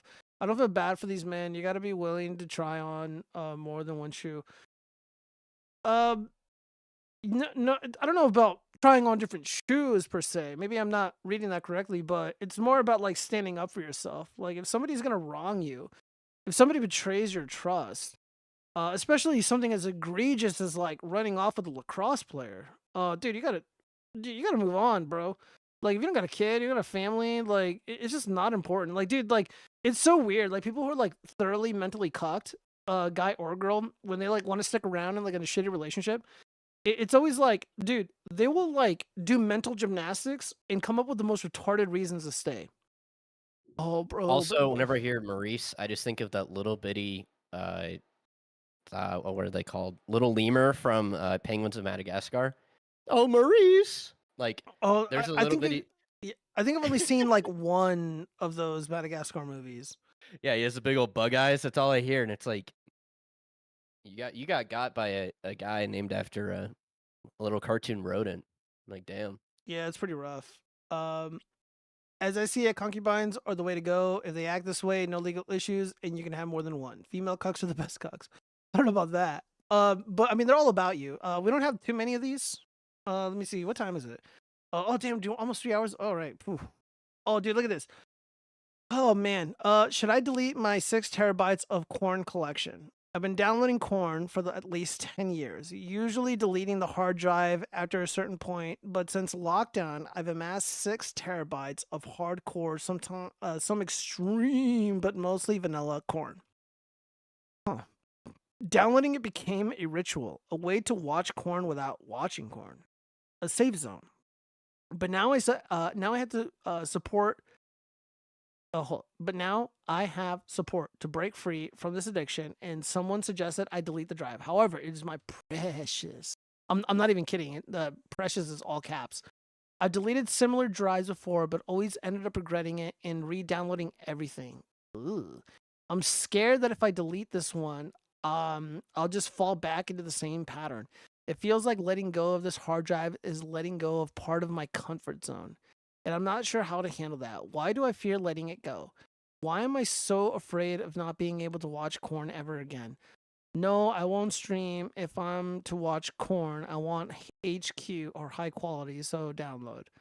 It's been such a huge part of my life and coping mechanism. Has anyone else faced this kind of situation? How did you handle it? Did deleting your stash, not necessarily corn, help in the long run? Or did you end up going back to old habits? Fucking yikes. So this is from R Off My Chest. Of course, the name is Noah Trevor, so that gives you an indication of this person's political beliefs. Cheese, what do you have to say about this corn enthusiast? Yeah, I mean, it's just like self-reporting, pretty much, to where it's just like, I have this really big problem and I don't know how to deal with it. And if you're a part of a support group and they tell you to do things, you should probably do them. Like if you're in an AA meeting and they're like, hey, a part of being sober is not drinking. And it's like, yeah, I should probably do that. And it's the same with this as well. I mean, I would love to see what the comments are where people are like, keep a little bit or do this or do that. But obviously it's a Twitter post, so there's not going to be any real replies to the actual post. But yeah, know, it's pretty unfortunate. Yeah, I mean, this is just again, why I'm so adamant about promoting the anti-consume movement. It's why I'm anti-pornography. And look, this person is legitimately sick. This person is physically sick. This person's mentally sick. You can't separate the two. The brain is an organ, the physical thing on your body or in your body, and it is clearly damaged by 6 terabytes of corn. He calls it his safe space, his precious. So this would suggest to me his coping mechanism. This is almost a cry for help. I see this as almost a cry for help. Embarrassing, by the way. Again, I don't think I'd want to be friends with somebody who does this, who has this struggle. People who are addicted to this stuff, in my opinion, aren't really trustworthy. That may not be fair to them, but I just can't do it, guys. I just can't risk that. Let's see. What the heck? He needs to buy a safety deposit box and put it in there. Okay, Coomer. Sounds like the guy never won any N in his life. I don't even know what that means. I know a high school English teachers who turned his master bedroom into a huge corn room packed full of corn. He had a wife and little kids. Oh, dude, that's rough. Well, no, I don't want to know. Ugh. Dude, it's like that movie. My Best Man or something like that, or My Best Friend with Jason Segel and Paul Rudd. Or I Love You Man. That's what it's called. I Love You Man. And he literally had like a goon station. And they're like, Paul Rudd's like, yo, dude, why do you have these condoms here? And he's like, oh, just when I goon, I don't make a mess everywhere. And I'm like, ooh. Like, at the time, it's kind of funny, but now it's just like, dude, how pervasive and gross the culture was in promoting this lifestyle, promoting this degeneracy. Yeah, this is a real serious problem. Yeah, all the more reason to reject the consume culture because, you guys get it. Let's see. I don't care what it is. If you're going golem mode and shouting my precious about it, it's got to go. 6 terabytes of corn, bruh. Even if it's in 4K, we're talking about 15 standard 40-hour work weeks of corn. 720p, and it's several years of corn. The fuck. That's like 3,000 hours worth of video, laughing my ass off. 100% you do not want to use that user's mouse. They are closing the books on unhealthy behavior. And that final step to make a choice of not turning back is harder than admitting to the problem in the first place. Admitting to the problem is agreeing with objective reality. Removing the problem requires the complete understanding you are in control and always have been. I don't think these people are in control. Addicts are generally never really in control. It takes a lot of effort for an addict to break free from chemical enhancers, to break free from pornography, to break free from their food addiction or whatever. It's pretty bad. This is pretty bad. This is probably one of the more extreme versions of goonerism that I've seen in a long time. I generally do a pretty good job of separating myself from these kinds of freaks, but every now and then this comes up and we got to talk about it. Let's see. If you have a friend like this, never shake their hand. Dude, if I have a friend like this, I wouldn't know. Most of my friends are like married in relationships. They're committed. They're generally good people. And if there was anybody exhibiting this sort of behavior, I feel like I would know. Like even got some gay homies. Like, dude, they're not even fucking. Dude, they're fucking light years more normal than the average Redditor. So, you guys call him an addict. I call him a potential genius. He's a gold mine. No, AC, take that back. All right. So, let's see. Absolute brutality from Bad Billy Pratt. My wife left me today. This sucks. So my partner finally told me the reason our bedroom is dead is because she doesn't love me anymore and doesn't think she ever did. I was an idea to her, but she can't do the domestic life. She needs to be free. So she's leaving, left me, and the kids to be free. The best part, this was all said over text. I got home with kids and some of her stuff was gone and her car. I'm just so confused on her. Like, what the heck? Who does this to someone? I'm getting a lawyer and freezing her out of our bank account. But aside from the legal shit and just personal side, I'm just flabbergasted. Yeah, dude, before you had the kids, before you moved her in, you should have known who you were dealing with. Again, I'm trying not to blame the man, but I just feel like a lot of this stuff could have been avoided. Let me see. Chances one of our friends recently got divorced? ? Hi. Redditor, stop calling your wife's partner a challenge impossible. Yeah. Call them like your lover. It just makes them sound like kind of gay. Yeah, I agree. I mean, sometimes I use the word partner, but like I try not to. It's the. You just sound gay. Well, I know, but the thing is like when I worked for who I worked for, the language that they would use was like partner or guardian, or it's like official, like honest, like when if I'm in a relationship, like a legitimate relationship, not like a situationship. I'm just like, oh yeah, this is my lover, this is my girlfriend. I'll say I don't think I've ever referred to any of my girlfriends as my partner. Fuck no. Absolutely not. But I think I've used that language, and it was because of the profession, you guys. It isn't because I'm part of that life. What was that, Cheese? My girlfriend's boyfriend. No, shut up, bitch. I'm not Nick. Let's see. Partner, huh? She fell out of love. Typical feature in modern marriages. She will be back soon. Do not take her back.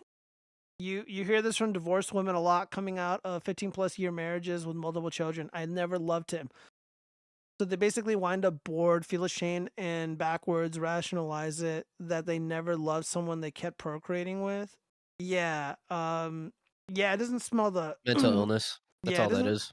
No, I don't necessarily think so. It just, there's plenty of reasons. It's more like, the woman, she has the kids, she has a life, and maybe at one point she was in love with a husband, but people do change, and like if the physical attraction is not there, for whatever reason, um, she's gonna find, she's gonna move on and find someone else.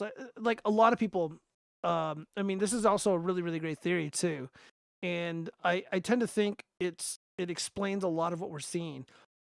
Like when a lib woman is with a man, and then all of a sudden she wants children, she'll procreate, but and she's no longer on the pill, and that changes her biology. Because we've all read the studies, and it seems to be ironclad at this point that taking birth control makes you susceptible to falling in love with or wanting to choose a soy guy as a partner. Well, that soy guy is no longer attractive once you're not on the chemical enhancer. So your entire biology changes. So you have that, and you also may have like postpartum depression. Your body just goes through all these changes when you have a child. Now, don't just imagine for a moment. You have those two things. You got maybe postpartum depression. You're no longer on birth control, so now you're kind of going to default settings. Well, a lot of these soy guys, they're not very tough. They're kind of weak and pathetic and fruity and all that stuff, and like they're not legitimate protectors. And a woman is very vulnerable, and danger and violence in their mind is a lot different than danger and violence in a man's mind. So instinctively, she's like, dude, this fucking loser that I'm married to or had a kid with, like, he can't protect me. He can't protect my child. What is happening? And then, of course, the scent of a man or the scent of a woman has a lot to do with one's attraction. Like, I don't know about you guys, but women have a very distinct smell, especially if they're really into you. Yeah, well, that changes when you're no longer taking drugs. And as a result, you get a lot of dead bedrooms. A lot of these women don't want to sleep with the men that they married and had children with. And it sucks and it's sad. But what it is, this is reality. So when you're going out dating and shit, I'd be wary, man. I'd be wary. It's like, dude, I don't think I'd want to deal with a chick who's on the pill. Because once she's not on that thing anymore, she's going to be a completely different person. She won't be affectionate no more. She may cheat on you. And fucking real. Gio loves the scent of a man.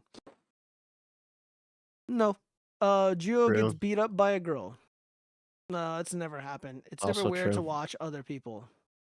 Yeah, Zombie Bomb, it is pretty fucking weird. Again, the whole corn thing is just, again, like I'm not about that nastiness, and I always try to just preach to people. It's like, look, go to Christ. Just stop consuming the shit. You only help the internationalists by consuming that stuff. And again, it's free, so it's fucking awful for you. I mean, you didn't have corn when you were 16, but you still managed real well, right? No, not really. Like my family wasn't intact then. I mean, I had like a social life. Like I went out a lot, so I'm not like going over to my friend's house and like gooning it out. Like that's just not happening. Joe isn't allowed to call his husband's boyfriend. Shut up. It's pretty weird to need to look at other people having sex. I mean, there's plenty of reasons that explain why people become addicted to it. I just know that the earlier you get addicted to it, the worse that you're going to be off in the real world. As Chronic said, without corn, you'll have many angry incels citing riots on the street. Oh yeah, you might. Yeah, certainly. Yeah, I mean, if they're not gooning out, and consuming this stuff is just a way to pacify the goyim. I mean, that's all this is. It's like, look, the internationalists are like, look, the goyim are restless. We'll give them corn. We'll turn their women into whores, and now they're not going to procreate. They're just gonna be gooning out and smoking weed. Make weed legal everywhere. We'll also pacify them with really shitty music, and the music will have really terrible ideas, and they're going to consume those ideas and, you know, live by those ideas, you know, because there is a clear link between action and belief. So there's a lot of things that are working against, you know, I guess what you call the incels, and it's really unfortunate. But again, the goyim can rise above it by not consuming product. Simple. Gio was a rainbow gigolo confirmed. He had a partner. God damn it.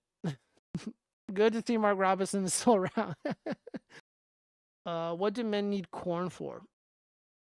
I don't know. Should ask them. Watching corn is being a cuck digitally. It's passively watching another dude plow chick you want. True. You are a passive cuck. I like that one. Passive cuckage. The Middle East men ban corn, right? As a result, they blow themselves up. Corn is very important. Well, pornography in the Middle East is actually very, very rampant. I mean, guys, they have VPNs. They have access to it. They watch more degenerate, violent versions of the corn that is consumed in the U.S. I mean, just look at all the fucking 304s on Instagram, all the Instagram models that go over to Dubai. Like, they're having the most degenerate, disgusting shit be done to them by, like, the rich elites out there. Whatever, they're getting paid, so who cares? Again, just don't obsess over it and don't choose them as a partner. You childless prawn at Goyim are the problem. LO now have passive cucks and alpha cucks. All right, well, let me see who's messaging me. There was okay. So there are a couple things that I did have bookmarked that I probably should have put in the show earlier. But not this. This is for something separate. This is Aaron M. Holt. This is a very unflattering view. Let me see. This is I'm gonna watch this alone later. See what Mark Mitchell has to say. Reddit's meltdown over election 2024. This is pretty funny. Watch this. What is this?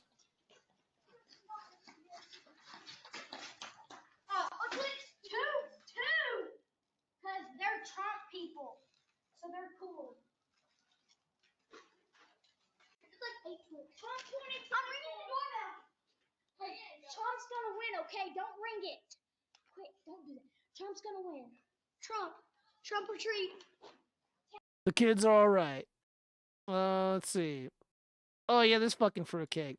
I wanted to respond to this video and just completely take him down. I should debate this guy. I'd fucking destroy Mika Ephraim.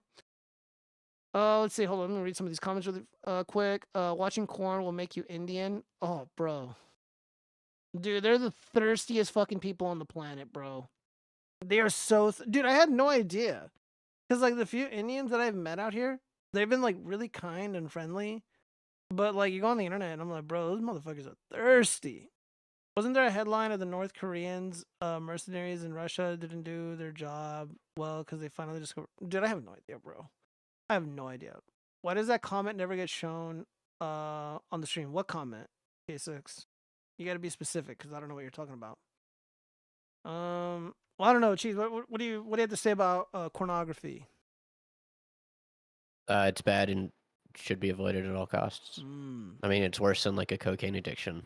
Like our strongest, like our biology is what kind of keeps us alive, and if we tie an addiction to that, then we're kind of you're messed up. So to try and like detach yourself from that it's pretty difficult. So, because it's easy, it's really funny. You have like a lot of lefty guys who are like, oh, there's nothing wrong with it. There's nothing wrong with it. It's healthy. And then you have the right-leaning guys who are like, no, don't do it. No, don't do it. But obviously, if you have one that's like advocating for it and one that isn't, it's like,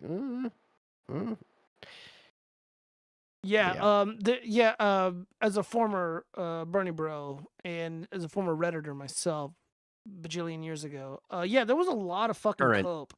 There was a lot of cope surrounding corn. They're like, oh, it's actually really healthy for you and your prostate. And there's nothing. Dude, they sound like they're fucking like grooming me, bro. Like, it's awful. Just don't. Just avoid it. It's bad for you. Let's see. Wasn't there a headline? I read that. What is a comment? Never. I don't know what comment they're talking about. Are your comments not showing up? I can see my comments on the overlay here, and I can see them on Restream. Kind and friendly men are the most soy men. If you ever meet those qualities, you should know they're incels. They show kindness as a form of submissiveness. I don't know if that's true. At least online, the incels that I've seen, they're kind of aggressive, you know?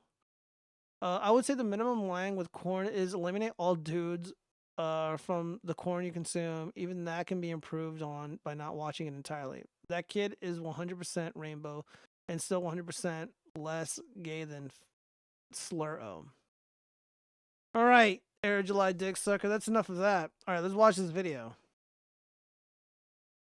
Tell you why Kamala actually lost. It's not because she didn't take the specific stance you want from her on one specific issue. It's not because she didn't go on Joe Rogan. And it's not because she was a woman. Maybe those things contributed, but let's talk about the big meat and potatoes. Kamala lost because people believed Republican talking points about inflation and immigration.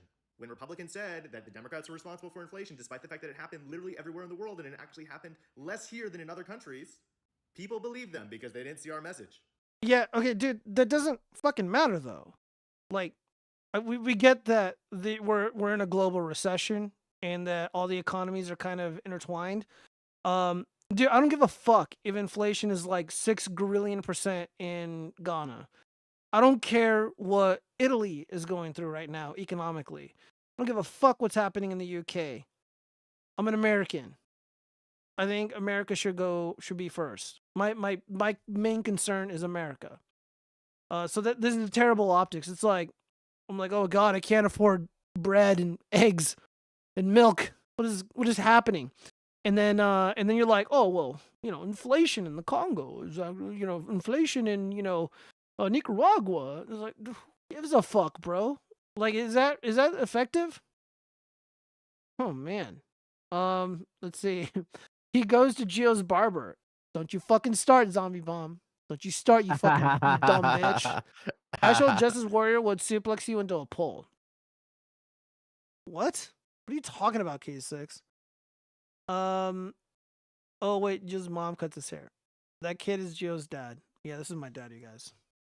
When Republicans said that the Democrats had opened up the borders and a billion gazillion people were coming here and murdering everybody and killing your pets and eating your dogs and stealing your jobs and lowering your wages, despite the fact that that's not happening, people believed them because they... Well, maybe not to that extent. When you put it so cartoonishly, no. But yes, the borders are open and crime is way up everywhere. I mean, there's literally videos of multiple apartment complexes being invaded and taken over by Venezuelan gangs. And yes, they're eating the cats and they're eating the dogs. And they're also eating the guinea pigs and they're eating the dolphins. Okay, but you can cope all you want. If you don't believe me, look at this poll, which asked voters why they voted for Trump. What's the answer they give?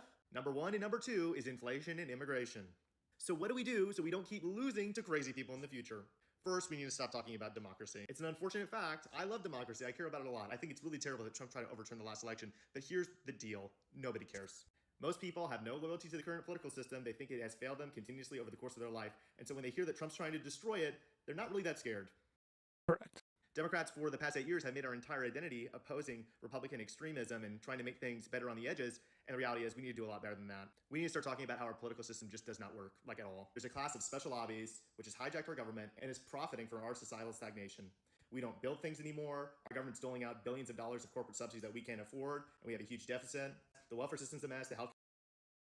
Let's see, I love how his best insult is calling me an Air July D sucker, which you are. You have 0 ammunition, Fruto. I mean, what? I don't need ammunition, bro. Like, you're in love with a fucking snitch. You're simping for a bitch-ass snitch. It's not really masculine behavior. Like, whatever, dude. You like ISOM, so you have bad taste in things.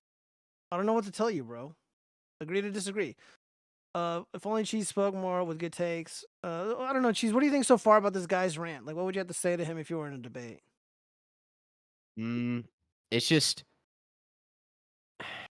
It's the whole, like, they're like, well, Trump won because he's the candidate that'll kind of, like, change things. And then it's like, isn't that all Democrats talk about, just being the change candidate? That's all I hear. Like, oh yeah, we're gonna have a woman candidate. We're gonna we're gonna change it this time. I mean, obviously Joe Biden's an old white guy, which is hilarious. Out of all the people they picked him. But That's all I hear from Democrats is that like, no, we're more progressive now. We're more this. We're more that. We're change. We're change. I think that was Obama's second term slogan. I think it was hope and then it was change. So like that's all they've talked about. And then this guy's just coping because it's like, well, Trump's just the better. Well, it almost sounds like he's admitting Trump is the better change candidate. So yeah, pretty I don't know. much. I feel. I mean, he's probably going to argue something definitely different if we were to have a debate.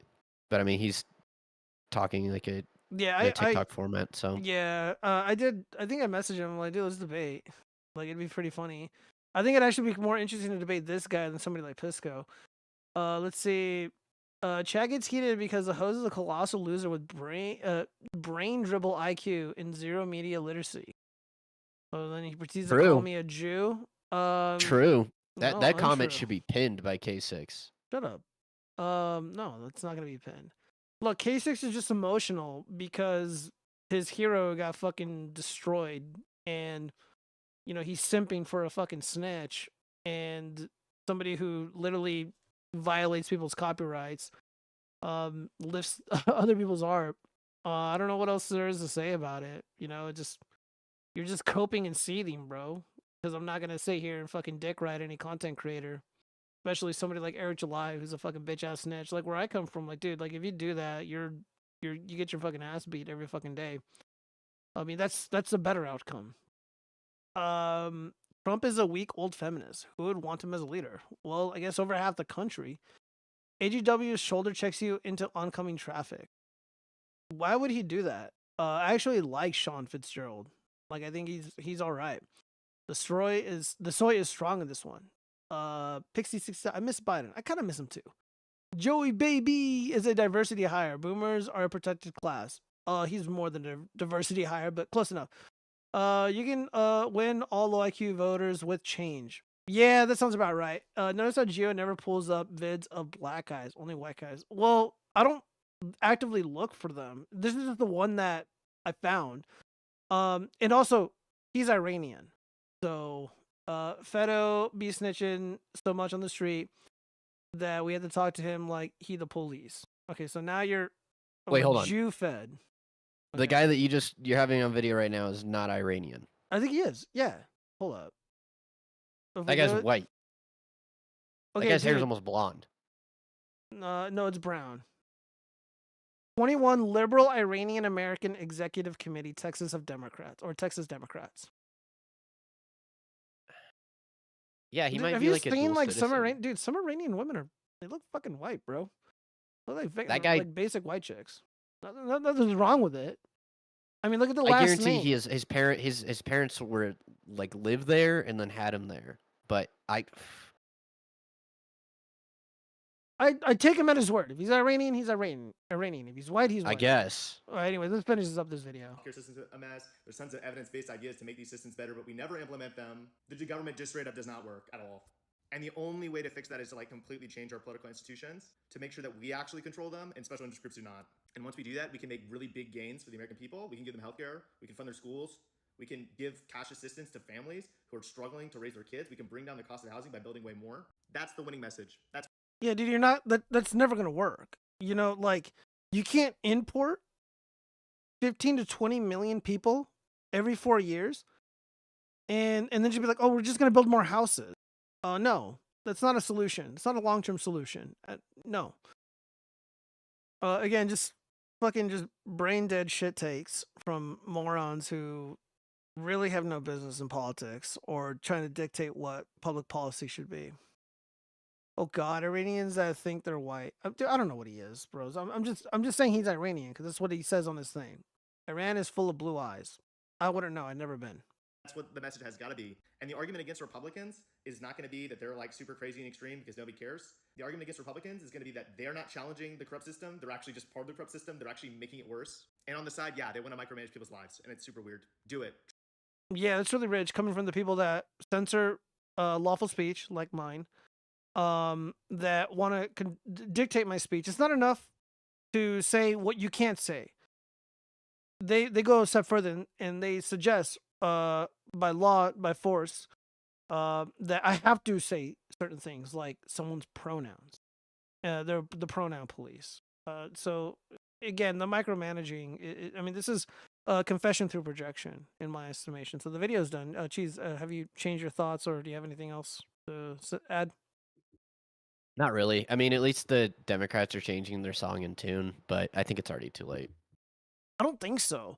Because like I think I told you, like on election night, after I was done doing what I was doing, there were like I went over to a buddy's house, we're having some beers, and we're watching the People's Pundit, and we're also watching like MSNBC because we had like a little grid on this very large screen TV, and the takes that I was hearing from people like Jen Psaki and stuff were just dog shit, just so awful.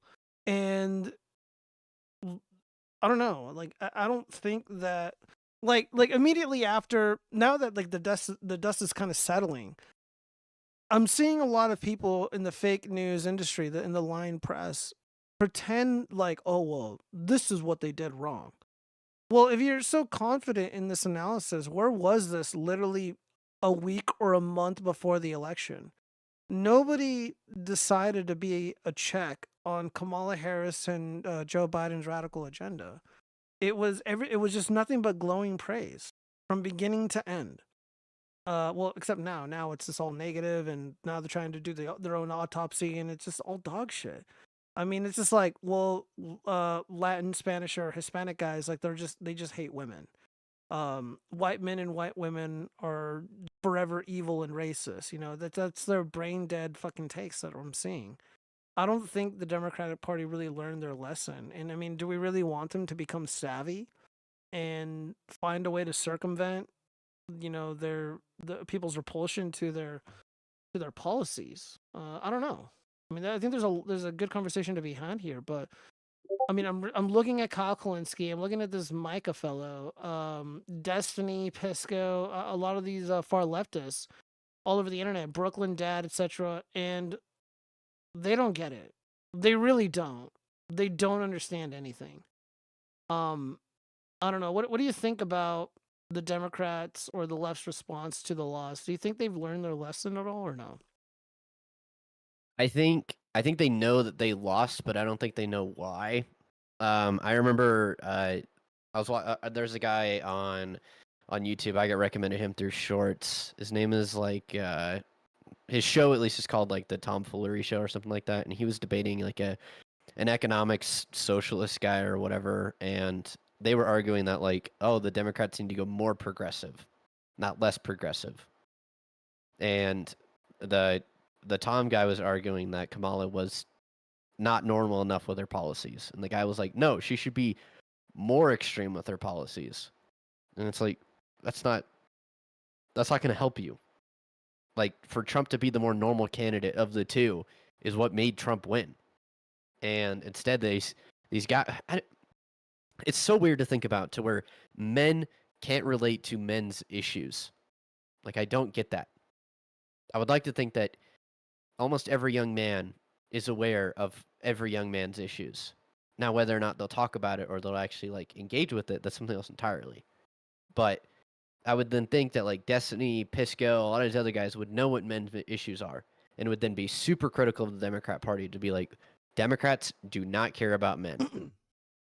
No. And no, not at all.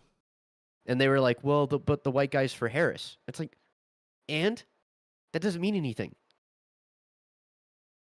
I think I talked about it briefly earlier, but it's worth mentioning again because you brought up Pisco. But like men have gotten a pretty raw deal in modern politics. They don't really have any representation, and the only I mean, I don't know, maybe correct me if I'm wrong, but if I was like a younger disaffected male and I was being ignored and you know nobody was representing my interests, you know, going to podcasts like the Nelk Boys or Joe Rogan probably makes sense, because it's one of the places where it's like you're not going to be criticized or punished or you know besmirched for being a guy, being a man's man.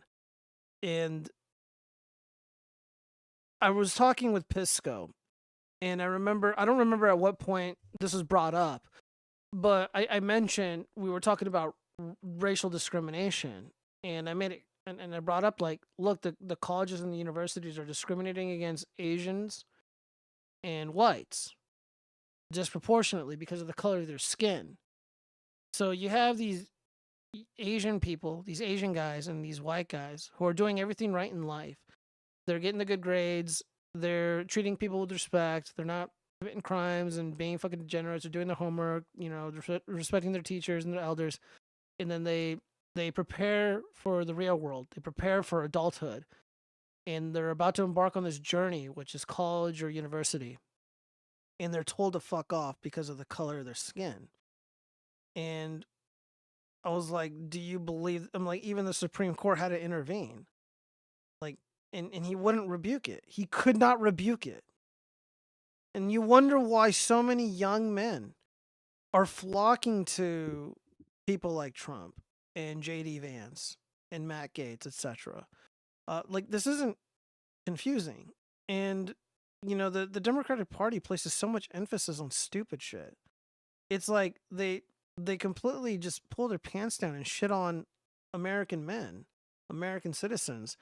And then they allow in all these third world people, many of whom are violent. They give them free housing, free education, free everything. And they're confused as to why there's this massive backlash. And a lot of it isn't even among racial lines, really. I mean, a lot of, you know, jobs. Scott Adams, the popular cartoonist, you know, he's described his story of being rejected from jobs because of the color of his skin. And when a white person or an Asian person talks about it, they're like, oh, well, your people are privileged. You guys are responsible for slavery. And you expect them to fucking care about your precious institutions? Fuck, I don't. I never benefited from them. I don't receive anything from them, and I never have. And I probably never will. It is what it is. The white guys for Harris are the cucks who follow their queen's orders. Abortion matters. Men are expandable. That's the way it always has been. I want patriarchy reinstated with that implicit bargain, not a male version of feminism. Yeah, I mean, it's like, look, yeah, probably. I mean, look, that's the direction that we're going in. You know, because the Democratic Party is just obviously not again, men are, you know, going through my male loneliness crisis, right? And they're obviously not being represented. They're being discriminated against. And the legacy media, their instinct is to call them sexist and to call them hateful, to call them racist. Like, a lot of these disaffected males, these so-called lonely men, like, they have mothers.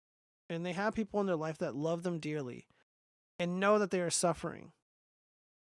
Yet you insist on kicking these people when they're down. Insist on suggesting that they hate the women in their lives. And I know that is not true. Fuck the Democratic Party. Fuck MSNBC and CNN. Someone said Jen Psaki would. Yeah, I probably would too. But I don't like her. So maybe no. The white guys for hair, yeah, I remember the white guys for hair thing. Majo, bruh, my Asians, yeah, we get it. Dumb ends don't like smart people. Whoa, fuck. God damn, I should have read that. God damn it, K6. Yeah, I don't know. What do you? You're in the Gen Z generation. You are the white male here. Like, tell me about your feelings. Like, how are you feeling about the political climate? You work with a lot of young guys yourself. Very diverse group. What are they saying about the political climate, their future, how they feel about it? It's kind of off and on about a lot of guys' feelings, but I would say, like, generally, I still think a lot of people are optimistic. Again, myself being a young man, most young men don't really care about politics. Most young people, to be fair, have a very limited scope of like, actually, like, I was talking with a friend the other day, and even her positions on a lot of stuff was just kind of all over the place. And I just kind of had to tell her, I was like, hey, you should probably, like, spend some time and do some research to really understand this stuff. And that's how a lot of people are, to where they're like, well, I like this, but I also like this. And then eventually they just kind of get sucked into a camp. So I don't really know. I mean, as a young guy myself, I just want it really simple. I just want a country that I can actually afford to live in, that actually cares about me, and that I'm proud to be a part of. And for some reason, it's kind of difficult right now. So. Yeah, I'm about 10, 12 years older than Cheese, and I mean, yeah, I kind of want the same things too. It's like, look, I want to be a patriot and proud of my country, but like, it's really difficult to be proud of my country when half of the people celebrate blatant election cheating. It's really difficult to love my country and be proud of it when, the prevailing regime, their main ethos is mutilating the genitals of children and, basically stoking the social contagion where young children feel the need to remove their own breasts, remove their own penis, and be pumped full of hormones for bullshit reasons that everyone knows is dog shit. Where the entire ruling class is so hostile, antagonistic, and racist towards people like us. I mean, like, people, again, a lot of the animus and hatred that is levied at Trump by these dorks on the left, a lot of it has to do with race. And I'm not just talking about like magic Americans hating him because he's old, whitey, fat guy, but even like liberal, elite, overly educated individuals look at President Trump and they think he is white trash. They think he is beneath the dirt on their shoes. And it is completely fucking racist. And I know this because I used to be a liberal, and I'm in some of their social circles, and I hear what they have to say. And I hate to do the Democrats are the real racists, but kind of fucking are. Yeah, like how could I be down with any of this shit when again I'm a man and a lot of U.S. citizen dudes, yeah, they just don't care about us. They want to replace us. So, yeah. I would say probably the biggest dividing thing is the men and women. Like, I've been trying to hang out with more people my own age in real life, and the difference between talking to a guy and talking to a lady is so just like polarizing. Really? Where's the polarization coming from? In what way? Well, you talk to dudes. Yeah. A lot of them. They're like, I want wife material. And then you talk with girls, and they all talk about their issues with dating and like guy drama or whatever. And all the guys are just like, we want wives. And all the girls are like, we just want to play and mess around. And it's just so weird that there's not a cohesive, like, we both want this. And I think that's probably one of the biggest frustrating things for guys, is that it seems like young ladies are almost in a different world than they are. Because I can't think of a single, or at least most of the guys that I know that are my age, that wouldn't kill to have a wife to come home to, and that'll cook them dinner and hopefully provide them kids one day. There's almost not one guy that would almost give everything up in their life for that. And you just talk with women, and none of them are like remotely capable of providing that. And it just makes you wonder. Well, it depends, bro. Like this is what I see. Like, especially like thirsty dudes. Thirsty dudes are super guilty of this. They'll go out and they'll meet like, or they'll go out with their friends, and like and a girl will be introduced to the group, or they'll meet a chick, and they'll be like super down for them or whatever, and they just want to latch on to like the nearest chick that will give them any sort of attention. And like, dude, they have to realize that attraction should be a two-way street. And if it's only going one way, you're wasting your time. And a lot of guys invest a ridiculous amount of effort, a ridiculous amount of effort into like trying to get a woman to do what they want. And a lot of the times it really boils down to like, she's just not that into you. Like, I think I told you like in private about a buddy of mine who was lamenting being ghosted numerous times. And well, I don't think I told him because he just always wants to argue and debate, and I just don't care. But I'll tell you guys here, right? Like if someone's like if somebody tells you one thing, like, okay, so here's a scenario.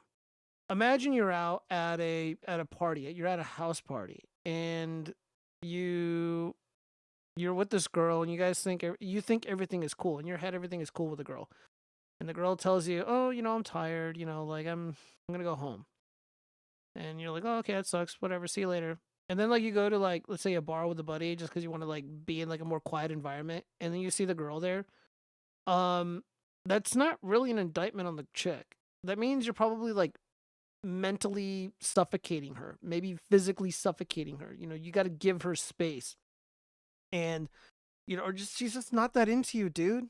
And a lot of guys, they don't want to put themselves out there and meet other people, try different things, and hopefully wait to find the one, right? Somebody who is gonna reciprocate the feelings that you are exhibiting. Because I just see a lot of people put way too much time and effort into the talking phase. Dude, like if you're not again, you just know when someone likes you. I'll just leave it at that. You just know, and anything else you're just wasting your time. I don't have fucking time to sit there and text fucking women, for fucking days. No way. No, thank you. This is not going to happen. Wait, you were a libtard? I wasn't necessarily like a libtard. I was just a Bernie bro. Unmod me now. I shall not be controlled or work for a libtard. I'm not a libtard. Would have done it if you were a former Dem, but not a Libby. I was a former Dem. Well, I'm still currently a Democrat. I just don't vote for them. I haven't since 2016. We need Chaz for this topic. This is true men talk. I agree. A woman, woo man, kinda gay. Disagree. Attraction should be a one-way street. She's attracted to me, and I'm attracted to my weapon, so I can use her as an excuse to use them to protect her. That is pretty funny, AC. Only space a woman needs is more room in the kitchen to cook more food. Well, it's not. I mean, I'm not meaning space like, oh, I just need time. It's just like there are moments where thirsty dudes are just overbearing. They're so overbearing, and they just try to dominate the conversation. They always want to be like the funniest guy in the room, the coolest guy in the room, and it's like, motherfucker, let people breathe, bro. Let people talk. Like, chill the fuck out. And some people just don't get that. I mean, but that's like on like the super hyperactive end of the socializing spectrum, if you will. I don't imagine most guys are that hyperactive or that tryhardy. But tryharding can be an element, can be I guess a variable in this problem for sure.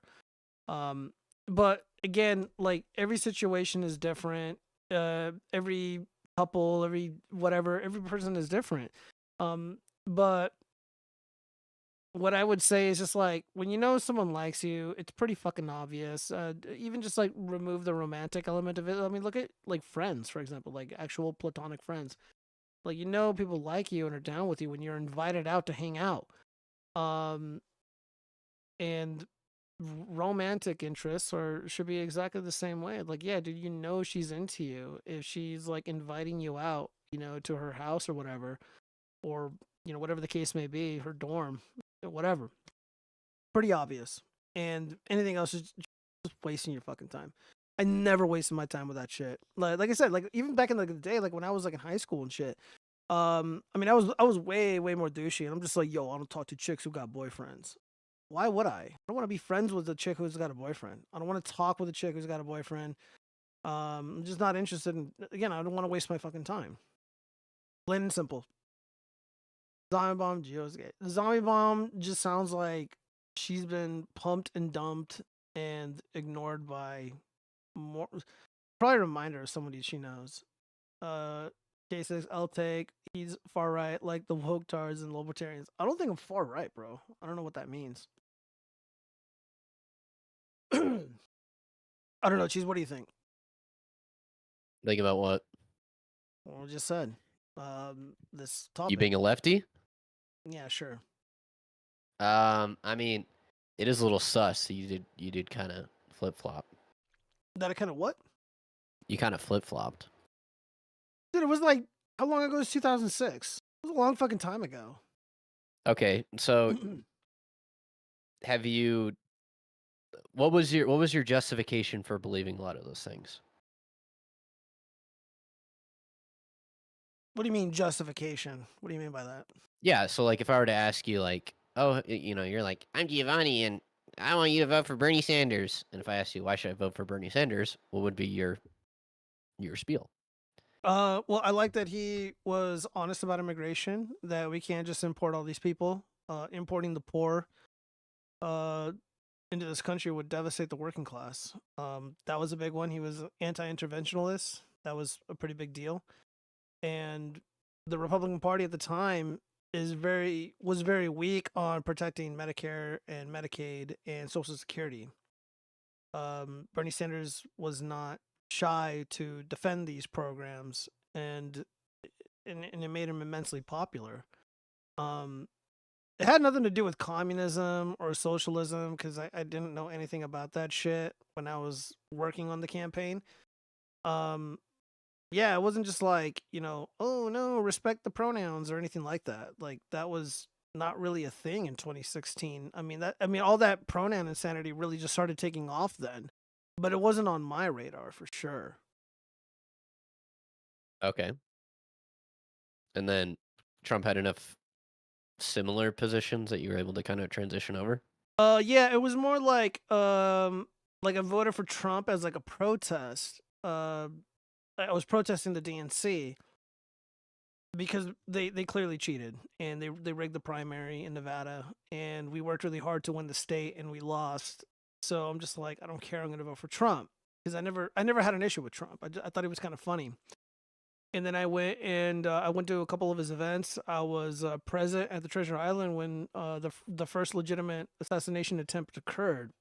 And I met a lot of conservatives before all that, and Republicans, and I just realized that like my worldview was wrong. My opinions about Republicans was generally pretty wrong. And yeah, dude, I just, bro, I wasn't a Bernie bro anymore. I was more like a burn victim. And that's all there is to it. I So know. you wouldn't vote for Bernie now? No, I wouldn't even think about it. Interesting. Absolutely not. Interesting. He ended up capitulating to the DNC. He could have been the face of election integrity, and he chose to be a cuck. I don't like weakness. So, no, I could never support him again. I wouldn't even think about it. Yeah, I wish he stayed as an independent. I don't know why he switched over. Your guess is as good as mine. I checked out after Trump's victory. Trump was the only one who's like, I work closely with Bernie. They did him wrong, and he's just like, I'll never work with this demagogue, and he's an evil orange man. I'm like, what the fuck, bro? Like, they called us sexist. They said all this horrible shit about us. Like, we were like, everybody I worked with, they were like the nicest people ever. And I was just like, no fucking way, dude. Like, I can't do this. Again, like, how can I follow somebody or respect somebody who won't even defend their loyal workers, their loyal supporters?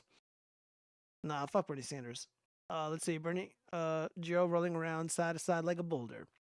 Bernie Sanders reminds Gio of his father who went out for milk. Ugh, too close to home, bro. Gio could never be right wing because Eric July is on that side. Dude, Eric July is not right wing. Eric July was anti-Trump for the longest. I mean, he only pretended to be pro-Trump, probably for the grift. Eric July is not on the right, dude. He's a libertarian, dude. Like, he has deep conversations about the age of consent, and he's a fucking bitch-ass snitch, dude. He's not on the right. Twitter ordered him to believe that he is a bad person. So, like, the NPC he is, Gio obeys. Dude, Eric July is he, you don't know what you're talking about. I'll just leave it at that. Gio ironically used working class as a slur. Class of Gio. What? No, he didn't. Gio just likes old white men. Reminds him of his old gigolo days. Ah, yes. Good old gigolo days. After Trump is done politically, Alex Jones is the only other person we could elect that would top these current meltdowns. No. Alex Jones is like really fucking stupid, bro. Like, he says a lot of really stupid shit. He's just gonna mislead people. I don't know. I'm not really a fan of Alex Jones. Like, yeah, he's kind of funny, but let's see, nicest people ever. That's called being two-faced. Pretty much, I don't even know what you're talking about. Eric is a libertarian, hires wokes, checks out far right. Yeah, thank you, Friedrich Marx. I appreciate that base take. So, Immigrant O loves insulting the Americans who built the country he migrated. What? Dude, I was born here. My family fought for this country, literally fighting communism in the 50s. Yeah, what are you talking about? I insulted anybody. And Zombie Bomb is posting her giant fucking penis. Very base. Let me Only see. that's giant, but Never mind. Oh, on the screen it looks very big. It's probably really tiny though. So yeah, this is how people are handling Trump's or this is actually before the victory. Trading, loser, fucking piece of shit. Yeah, video told me all day long. What else? Trump will win, and we're gonna bring it back, motherfuckers. Yeah. Fuck you. Yeah. Fuck you. You fucking no-brain pussy. Dude, why does he have 2 sunglasses? I think those are his readers. Oh yeah, probably. Fuck you. Is that it? Kind of look like Johnny Bravo. Let's see.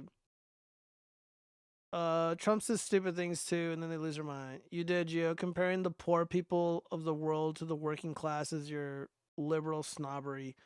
That's literally not what I said. The third world people coming to the U.S. would destroy the working class, which would be me, because I am literally a working man. I am a tradesman. And these are literally Bernie Sanders' words. You can't import the world's poor into the U.S. because it would decimate the working class. That is a 100% fact. I mean, if you guys found that really sensitive, really feminine behavior, it sounds like something somebody who likes snitches would say. Compared to yours, that looks huge, dork. Look, Zombie Bomb, are you fucking drunk on wine coolers or something? You've been really out of line tonight. Someone's got to deal with you. All right, let me see. What else do I have bookmarked? I can't play that. Oh, yeah, so I guess this fucking video, 87 million views. Kudos to this guy, just crushing it with this video. Donald Trump's not even president yet. Have you seen what's happened in the last 48 hours? The misogynist appoints the first ever woman to be chief of staff. The Taliban announced they want peace with America and to be taken off the terrorist list. Putin came out and said that Western civilization is not an enemy. Mexico has started securing the border in, of course, response to tariff threats. Saudi Arabia is kicking out all of their Hamas leaders. New York is cleaning up their illegal migrant crisis. Xi Jinping came out and said he wants to peacefully coexist with China and said that they respect American people. The European Union chief finally came out and said, hey, America, can we start buying LNG from you so they stop buying from Russian gas? Putin says he takes Donald Trump's plan to end the war with Ukraine very seriously, and Russia supports it. The Houthis are stepping back. The Hamas called for an immediate end to war. He's calling for term limits in from Congress so that way people like Nancy Pelosi stop being forever members. Stock markets and crypto hit all-time highs. He sent Kamala Harris and Hillary Clinton into depression. Because of all of this amazing news, white, liberal, ugly women are now refusing to have sex with men. America is in fact being made great again. Very true. All right, let me finish up with these comments here. How will poor people with no skills take the working class skilled jobs? Sounds like you're pretty soy, bro. Okay, well, you sound really fucking stupid. If you don't understand how not poor people, but like people from the third world being imported into the country devastate the working class, you're literally fucking retarded, bro. I don't know what to tell you. I mean, do you really need me to spell it out for you? I have no opinion on Air July. If he didn't turn on Trump, like Bryson Gray, I don't care. I don't think he turned on him per se. I just don't think he was ever necessarily a fan, or I think he just kind of plainly said that he wasn't a fan. He's like, yeah, I'm not really down with that guy. But I think Air July is less egregious about it. But I think now he was like pretending to, just for like the grift. Let's see, AC. Good night, guys. Good night, AC. Thank you. YouTube will not let me say anything. For no reason. I don't know why. I wish free speech was allowed. But yeah, no, I'm gonna explain really quickly how importing the third world into the U.S. is devastating for the working class. One, they raise our taxes to pay for all the social services that they use, and they all do. The majority of them, overwhelming majority of them, do utilize social services. They get free phones, free food, free housing, and we have to pay for that. Working class are devastated because they can't buy housing. They can't afford housing when you import 15 to 20 million people in less than 4 years. So now you're competing with housing, which its stock is very, very limited or almost non-existent in certain markets. And I mean, when people are like, oh, well, they don't have skills, like, well, they're not fucking engineers for sure. But they can do work in hospitality, in the service industry, in construction. So the whole like, oh, well, how are they depressing working class people's wages when they don't have any skills? Well, they're not retarded, dude. Like, you're just a fucking idiot, Friedrich Marx. You're a retard. You cannot grasp simple concepts. Cannot wait till I unstrained Pajit steals your gerb. Well, no, I just proved you wrong. Also, the price of food goes up. Let's say absent inflation. Again, like, there's a finite amount of food supply in any given country. When you have to, like, imagine 15 to 20 million people being imported into your country, and they have food stamps or food vouchers, and they go to the store and like, that drives up the price, dudes. Like, that drives up the price. But in reality, though, you have artificial inflation. That's a problem. And you also have, a legitimate supply and demand issue at the same time. All of that devastates the poor. So yeah, Friedrich Marx, like, that's really simple. You sound like you get smacked around by the illegals in your country and you just kind of take it. But over here, we don't have to. And now we won't. Now that Trump is here. Joe's legit wiggling 2 points I have not made to avoid he used the working class as a slur. Dude, did I use working class as a slur? I'm trying to remember, but I mean, I know at times that you talk pretty sassy about certain groups of people. So I'm literally a working class guy. That's the only way I've ever described myself. Oh, the poor are the working class. I didn't say the poor are the working class. But you devastate the working class when you import all the poor people of the world. That's literally what Bernie Sanders said. And that is literally true. And not only that, yes, people who are less fortunate or poor suffer gravely when they have to compete with illegal labor. That isn't a fucking slur, dude. You're on your period if you found that as a slur. It sounds like very soy behavior. I have 10 comments to take down. Ash Blackwind. No, don't take any comments down. I see your message, Raisin. So you're good, unless you've added the messages. Hold up. Did I miss any of for no reason messages? It's not just about jobs. White people are just better than. Okay, I'm not. No, it's not what I'm saying, guys. It's not what I'm saying. It's not about race. Let's see. Rewind. F slur. You just called them poor. You like what? No, I don't think that's accurate, dude. Hey, for no reason. Do you remember seeing Breaking show up in here with his little check mark once? Dude, Bering was never on this channel. I don't know. Cheese, do you remember that? Do you remember? You know who Bering is, right? The content creator? Yeah, I think I saw him once. You think you saw him once, so you don't even know. Yeah, I think we've had a couple randoms pop in here, but no, it was probably like Bearman 2000 or something, not the real Bering. The real Bering doesn't know me. I will clip it and post it. I doubt he was here. You probably deleted the stream. No, why would I? I don't know. You deleted all the streams I'm in. That was a long time ago, and it wasn't about you. It's because we were being flagged by Eric July, who's like, yeah. Why do you not fucking believe me, dude? Like, I showed you that we got really community strikes. It's really sus. What? It's just sus. It was, in fact, the real guy. I don't believe that to be true. But if it is, I don't know. I'll just message him. Like, hey, have you ever been on my channel? He's probably going to say no, and that I'm retarded. Roasting brokies and poor shaming. No, I never did that. While he drives his tinted limousine to his armored compound, I drive a very inexpensive motorcycle because I can't afford gas in my car. Like I said, I'm a working class guy. While slaves roll out a red carpet for him to walk on. Not true. With his purple cape and cane. Not true. He has been on a few warband channels too. Maybe, but he's never been on mine. Maybe you guys are talking about a time that I was hanging out with Under Chronic. I was on one of their streams, and Barry might have showed up there, but he would never show up here. And I'm gonna be honest with you guys, like, I can't keep up with that chat. there's just way too much activity on that chat. So, I mean, if he was there on someone else's stream, yeah, I missed that for sure. And if he said what he said, I'll just take, no, it was here. Just in the chat. Yeah, I'm gonna just not believe you guys until evidence is provided, because that sounds like a lie to me. Seems like one of these grandiose lies that I can't stand for.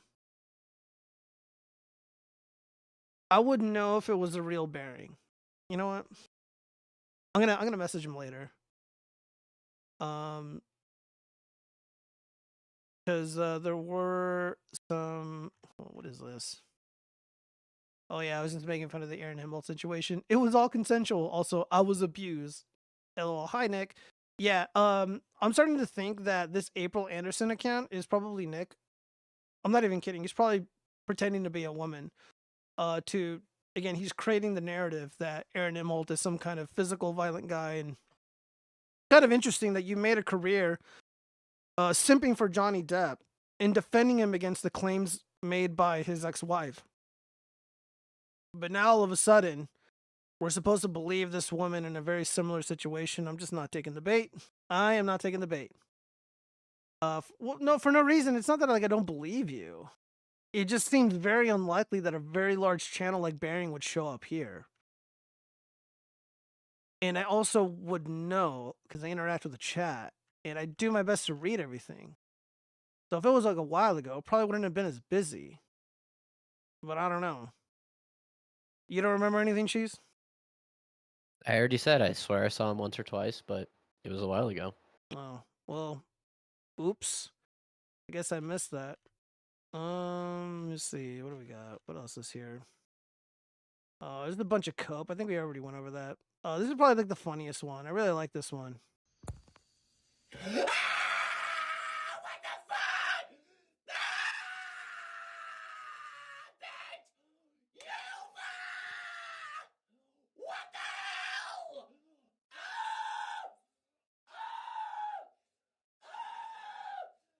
Well, I was gonna say, Manic dropped almost a 40-minute video of a Trump election meltdown compilation. Yeah, I got through like 15 to 20 minutes of it. I've pretty much seen all of them, but I'm like, good stuff, man. Well, there was one that I missed. So damn funny. I think it was like within the first 5 minutes of that like African American dude who's like, "Oh, you Trumpers, you guys are going to get ass raped." And then like after the election, it was so sad. Oh man, it was good stuff. Joe walks around with his nose in the air. This is though he is always looking down on people. God damn. What the fuck? All right, so K6 and Freedom Marks are really angry. They need a hug. Okay. I think we need a puppet bit in the show already. Well, like I said, tomorrow's gonna be really busy. There's like fucking 4 of them. Do something. You can have 1 per limb right now. God damn. I'm just like on my back with my. Yeah, you're on your back. I don't know why you don't do that. Hey, you can totally do it. That would be really freaky to try, but Okay, start with 1. We'll see. I'm not gonna do a bit right now. Let me see. Well, I think we pretty much went over everything. It was a pretty full show. Cheese, do you have anything to add at all? No. You don't want to talk about how your night went or anything? Oh yeah, we should talk about when we're gonna watch anime. That's what we should talk about. Oh my fucking god, dude! That's what we should do as soon as you turn the camera off tonight. Oh no, I'm Everybody gonna go to join bed. the Discord. We'll watch Attack on Titan tonight. I'm gonna go to fucking bed, bro. Wow, how convenient. Well, I gotta be up early. I gotta be up early. We could have ended the stream an hour earlier, and then could have worked out. All right. Well, the chat's turned against me, calling me a Jew. Really offensive. Everybody shit on Giovanni for not wanting to watch anime already. All right. Well, now I'm gonna be reported. Yeah, join the Discord. Ping Giovanni. Everybody, let him know that it's time to watch anime soon. Dude, what? Put on your pajamas. You sound so fucking thirsty, bro. Like you're just for like. What? I've already Dude, watched get me to Attack on watch Titan. this shit, bro. Like you're just Yeah, I've already coming watched on the too show. strong. You know? No. Yeah. You want me to come on too strong? I'll fucking come on strong. No, you're I'm not. already coming on too strong. Like I told you, like I have obligations, I have shit to do. And you're like, we're gonna watch anime now. I'm like, what the fuck? Like I got No, I shit going asked you. I said, "Hey, when can you?" And you're like, "Well, maybe next year." And I was Look, like, "How about that's just?" honestly a reasonable response. Look, That's so stupid. Thanksgiving is right around so the corner. fucking stupid. Black Each Friday episode is right around the 20 corner. minutes. 20 minutes. You can't dedicate 20 minutes? No.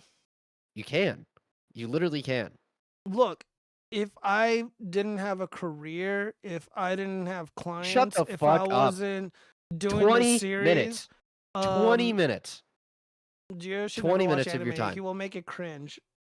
Pretty much, you're probably right. I'd probably make anime uncool. I would start a movement of people just like disavowing anime because like I like it or something. Oh shit. Yeah, I just don't know if I like dude, I've already committed to wanting to do this with you. I said I would do it. I'm gonna be a man of my word. Then hurry up and do And it. now you're like, that's not good enough. You need to forgo Yeah. your Gio, responsibilities. let's do you a need to movie night forgo your soon. How friends. about that? You want to do a movie night soon? What movie? How long dude? is a Every movie? that's been How long- out sucks. how long dick. is a movie? Everything sucks. I don't know, Everything sucks. We could find a horror movie to watch. dude. I don't want to fucking watch a movie, bro. Like, the only thing that like may interest me is maybe like the new Mission Impossible whenever it comes out. But I'm not Okay, let's holding my pick a breath. classic. Let's pick a classic movie. Like what? I don't know. We'll just No, pick dude. something. I told you. Like, if I don't have time for fucking anime, why would I have time to watch a movie? When I mean, look at all these fucking tools behind me, bro. Not only that, like I gotta install these shelf thingies tomorrow, and multiple closets in my house. I need to do some plumbing. A house that I'm renovating. It's fine. I can't and do also have tomorrow to anyways. get ready. I have to go to the gym. I gotta shave. I got so many pubes. I'm gonna be You don't going have out any hair. tomorrow with some girly friends of mine. Like You don't dude, have any like I hair. got life going on, bro. Like again, That's fine. like I didn't say Thanksgiving is right tomorrow. around the fucking corner, and you're like, we need to watch anime. Like, dude, this is why anti-consume is so important. Because you don't want to be like Cheese trying to bully people into watching anime, bro. Like, dude, imagine like you meet a chick and you're like, come on, bro, come on, girl, like suck my dick or something. Like, you're just coming on too strong, Cheese. You're a horrible ambassador. Do you want me to do that with for you? anime. No, absolutely not. I'm just saying you're a horrible ambassador for anime. I'm No, calling you're- right now. Yeah, I think you're a more horrible ambassador for media. I mean, I agree. With I never J6 right claimed to here. be. I never claimed to be. And You I don't talk think I about want wanting to to be a writer for Hollywood. What are you talking about? Yeah, but I can't. Yeah, but you talked about that. Did you not? Yeah, but it doesn't mean I want to be that thing. I'm not trying to be. What I'm are you not. I want to be that. I swear you were talking about making screenwrites. You were talking about an audiobook once upon a time. Yeah. Like that's media. Okay. Yeah, So wanting to write a book and do the audio audio version of it doesn't mean I'm an ambassador for media. Like I don't know where that Well, connection is. So you don't ever sing praises for movies or TV shows or anything else like that? Never. Not really, no. You do. You do though. I have, sure. Uh-huh. That So doesn't that means make that me you're like an an ambassador for films. No, not really. Yes, it does. You suck off that one director all the fucking time. Who, Wes Anderson? Yes. Yeah, he's fantastic. Okay. There you go. You're an Yeah, but ambassador if you for don't, Wes yeah, Anderson. but when you're like obviously not sophisticated enough to enjoy his humor and Shut the brilliant work. Fuck up. And no, my not hearing that from reaction you. isn't like, No. you don't know, You can't hold both. You're talking I about don't two sides chimp of your out mouth right now. about You it. cannot I don't do chimp that. out about it, dude. I'm just like, I don't think anime's for me, and then you start chimping out. That's what I'm saying. No, the chimping out came from a different place entirely. And you know that. No, not really. Not really. You do know that. Yes. We've talked about it. We talked about it here on this very show. Let me see. I should watch Death Note. That'll get him interested. I don't know, bros. Working Death Note's class kinda man slow. seems not to be working, but a lot of bitching. Anime is good for you. I don't know, Pixie67. Always hating on male culture and male space is typical. Dude, that's not true. Write a book about anime from an outsider's. Why would I write about something I know nothing about? I'm not even trashing anime, you guys. You guys think I'm like hating on anime, and I'm not. Watch classic animes, learn from them. They make amazing storytelling that most Hollywood steals ideas from. For example, The Matrix. Okay. Mom and dad are fighting again. I'm not fighting. I'm just explaining. While I don't usually like this perspective, Gio shouldn't be allowed an opinion on any media. Shut the fuck True. up, K6. True. No. Incredibly true. Damn. Based Damn. K6. Damn. Yeah. Lol. No, but I agree with Ash Blackwind right here to watch the classics. But Okay. you won't even do that. I'm trying to recommend like a. Dude, I said I would watch a fucking dude. Like you already won. You already won. Like I agreed. You haven't to... watched it yet. No, there's no Yeah, winning. because I'm you haven't fucking watched it busy, yet. dude. Because I'm busy, and you're like coming on so How strong. convenient. How Wait, convenient. you're angry? We are doing what you did about Joker 2 to you about anime? I'm not. Dude, wait, what? No, like, okay, guys, like, I don't hate anime. I don't have an opinion about anime. I never made a strong opinion about anime. I never said anything bad Yes, about people I who have the watch clip anime. of you calling it shit.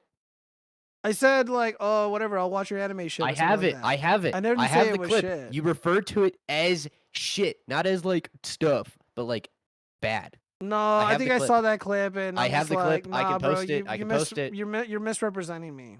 You misrepresent. I'm not. I have this. I have the clip. All right, Cheese. What do you think of Demon Slayer? It's okay. I wish. This is the whole thing. Because all pretty much all anime come from manga, and the Demon Slayer manga was really gruesome and had a lot of detail. And the anime is okay, but the entire plot is pretty much just like bitchy little boy figures out some powers, and his sister's a demon. And after the Entertainment District arc, I feel like it kind of goes to shit. But that's just my brief synopsis of it without fucking nerding out in front of Giovanni. Look, you asked Do you a you like question. You can anime? say whatever you want, bro. Like it's Yeah, again, well, I'm not stopping you. I'm not gonna get mad. I mean, if this is what you like, this is what you like. Nah, Yeah, don't let the animation carries the show. That's my Okay, so kinda don't let the gay boomer Jew F slur O touch anything classic that people like. Young masculine men drive culture, and Juo tries to ride off that culture because he has no personality or taste. True. Geo having a Dustborn moment. What the fuck? Damn. No. Wow. Dude, I never thought not wanting to do something would spark so much fucking outrage. I mean, it's not even that I don't want to do it. Like, I'm going to do it, you guys. I just can't do it right now because I'm busy. Okay. All right. Everyone's getting fucking mad. God damn. Okay, so I get like new rule. No more talks about anime, flat Earth, and politics. Scientology, because like everyone just starts Politics. turning into little apes and starts throwing shit in every Politics, direction. religion, Shut up, bitch. No. That's what the show is about. anything I am a anything Christian. culturally relevant. No. Sorry, I thought we were listening. Anything culturally relevant, really? Yeah. You put a lot of stock in your anime, bro. I'm just whatever, man. Hey, I already proved my point a couple weeks You didn't ago. prove shit, dude. You proved Yeah, I did. you're I won like that a debate. I fucking thirsty. crushed You're you. you come off so fucking thirsty. and You know what? I took your advice. For 2 weeks, I didn't watch anime. I don't believe okay? you. I mean, there's no way for me It's to true. prove that. It's true. For 2 weeks, I didn't watch any anime. Yeah, and then you just turn into a giant fucking anime gooner. You just want me to goon out with you on anime. and I I'm don't just want you to like, goon out with me, dude. Yeah, you do. I just want you to look into it just a little. Just And I said a that I little, would. so that you have and an then you opinion keep to form off of asking it. and asking and asking, and I'm just like, dude, there's the fucking holidays. Like I have shit going on. Sure. And you just don't believe me. Like I told you, I said you can't dedicate 20 minutes of your time. No. 20 minutes. No. 5.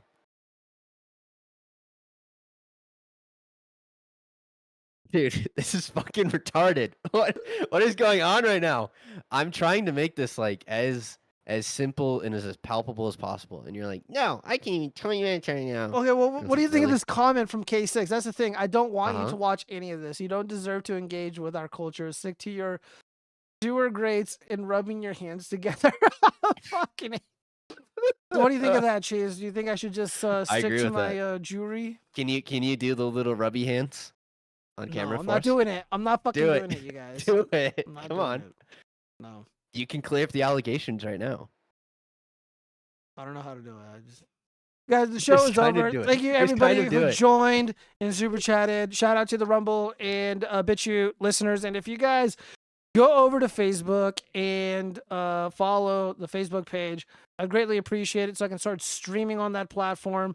I used to be able to, but not anymore. And also, I am going to be verified on Black Friday because there's going to be an epic deal on X Premium. And yeah, dude, the watchfrogs are going to go legit. So it's going to be great. Can dedicate 20 minutes of his time, spends 4+ hours giving absolutely brainless illiterate. God, K6 is so salty tonight. That is better than any movie ever made. If there was a puppet anime, would you watch? Why would there be a puppet anime? No, do another hour. I can't, guys. I'm tired and I gotta get ready for tomorrow. Tomorrow's a big day for me. So yeah. Everybody, have a good night. Super kawaii. I love anime. Anime is my favorite thing. My favorite anime is You don't do know. Sailor Moon. Yeah, Sailor Moon. I don't know what that is.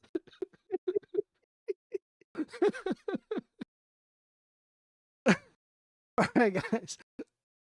Yeah, no more anime talk. No Scientology. No Kawaii. Flat Earth. It's I'm out. No politics. Peace out, guys. Shut up, bitch.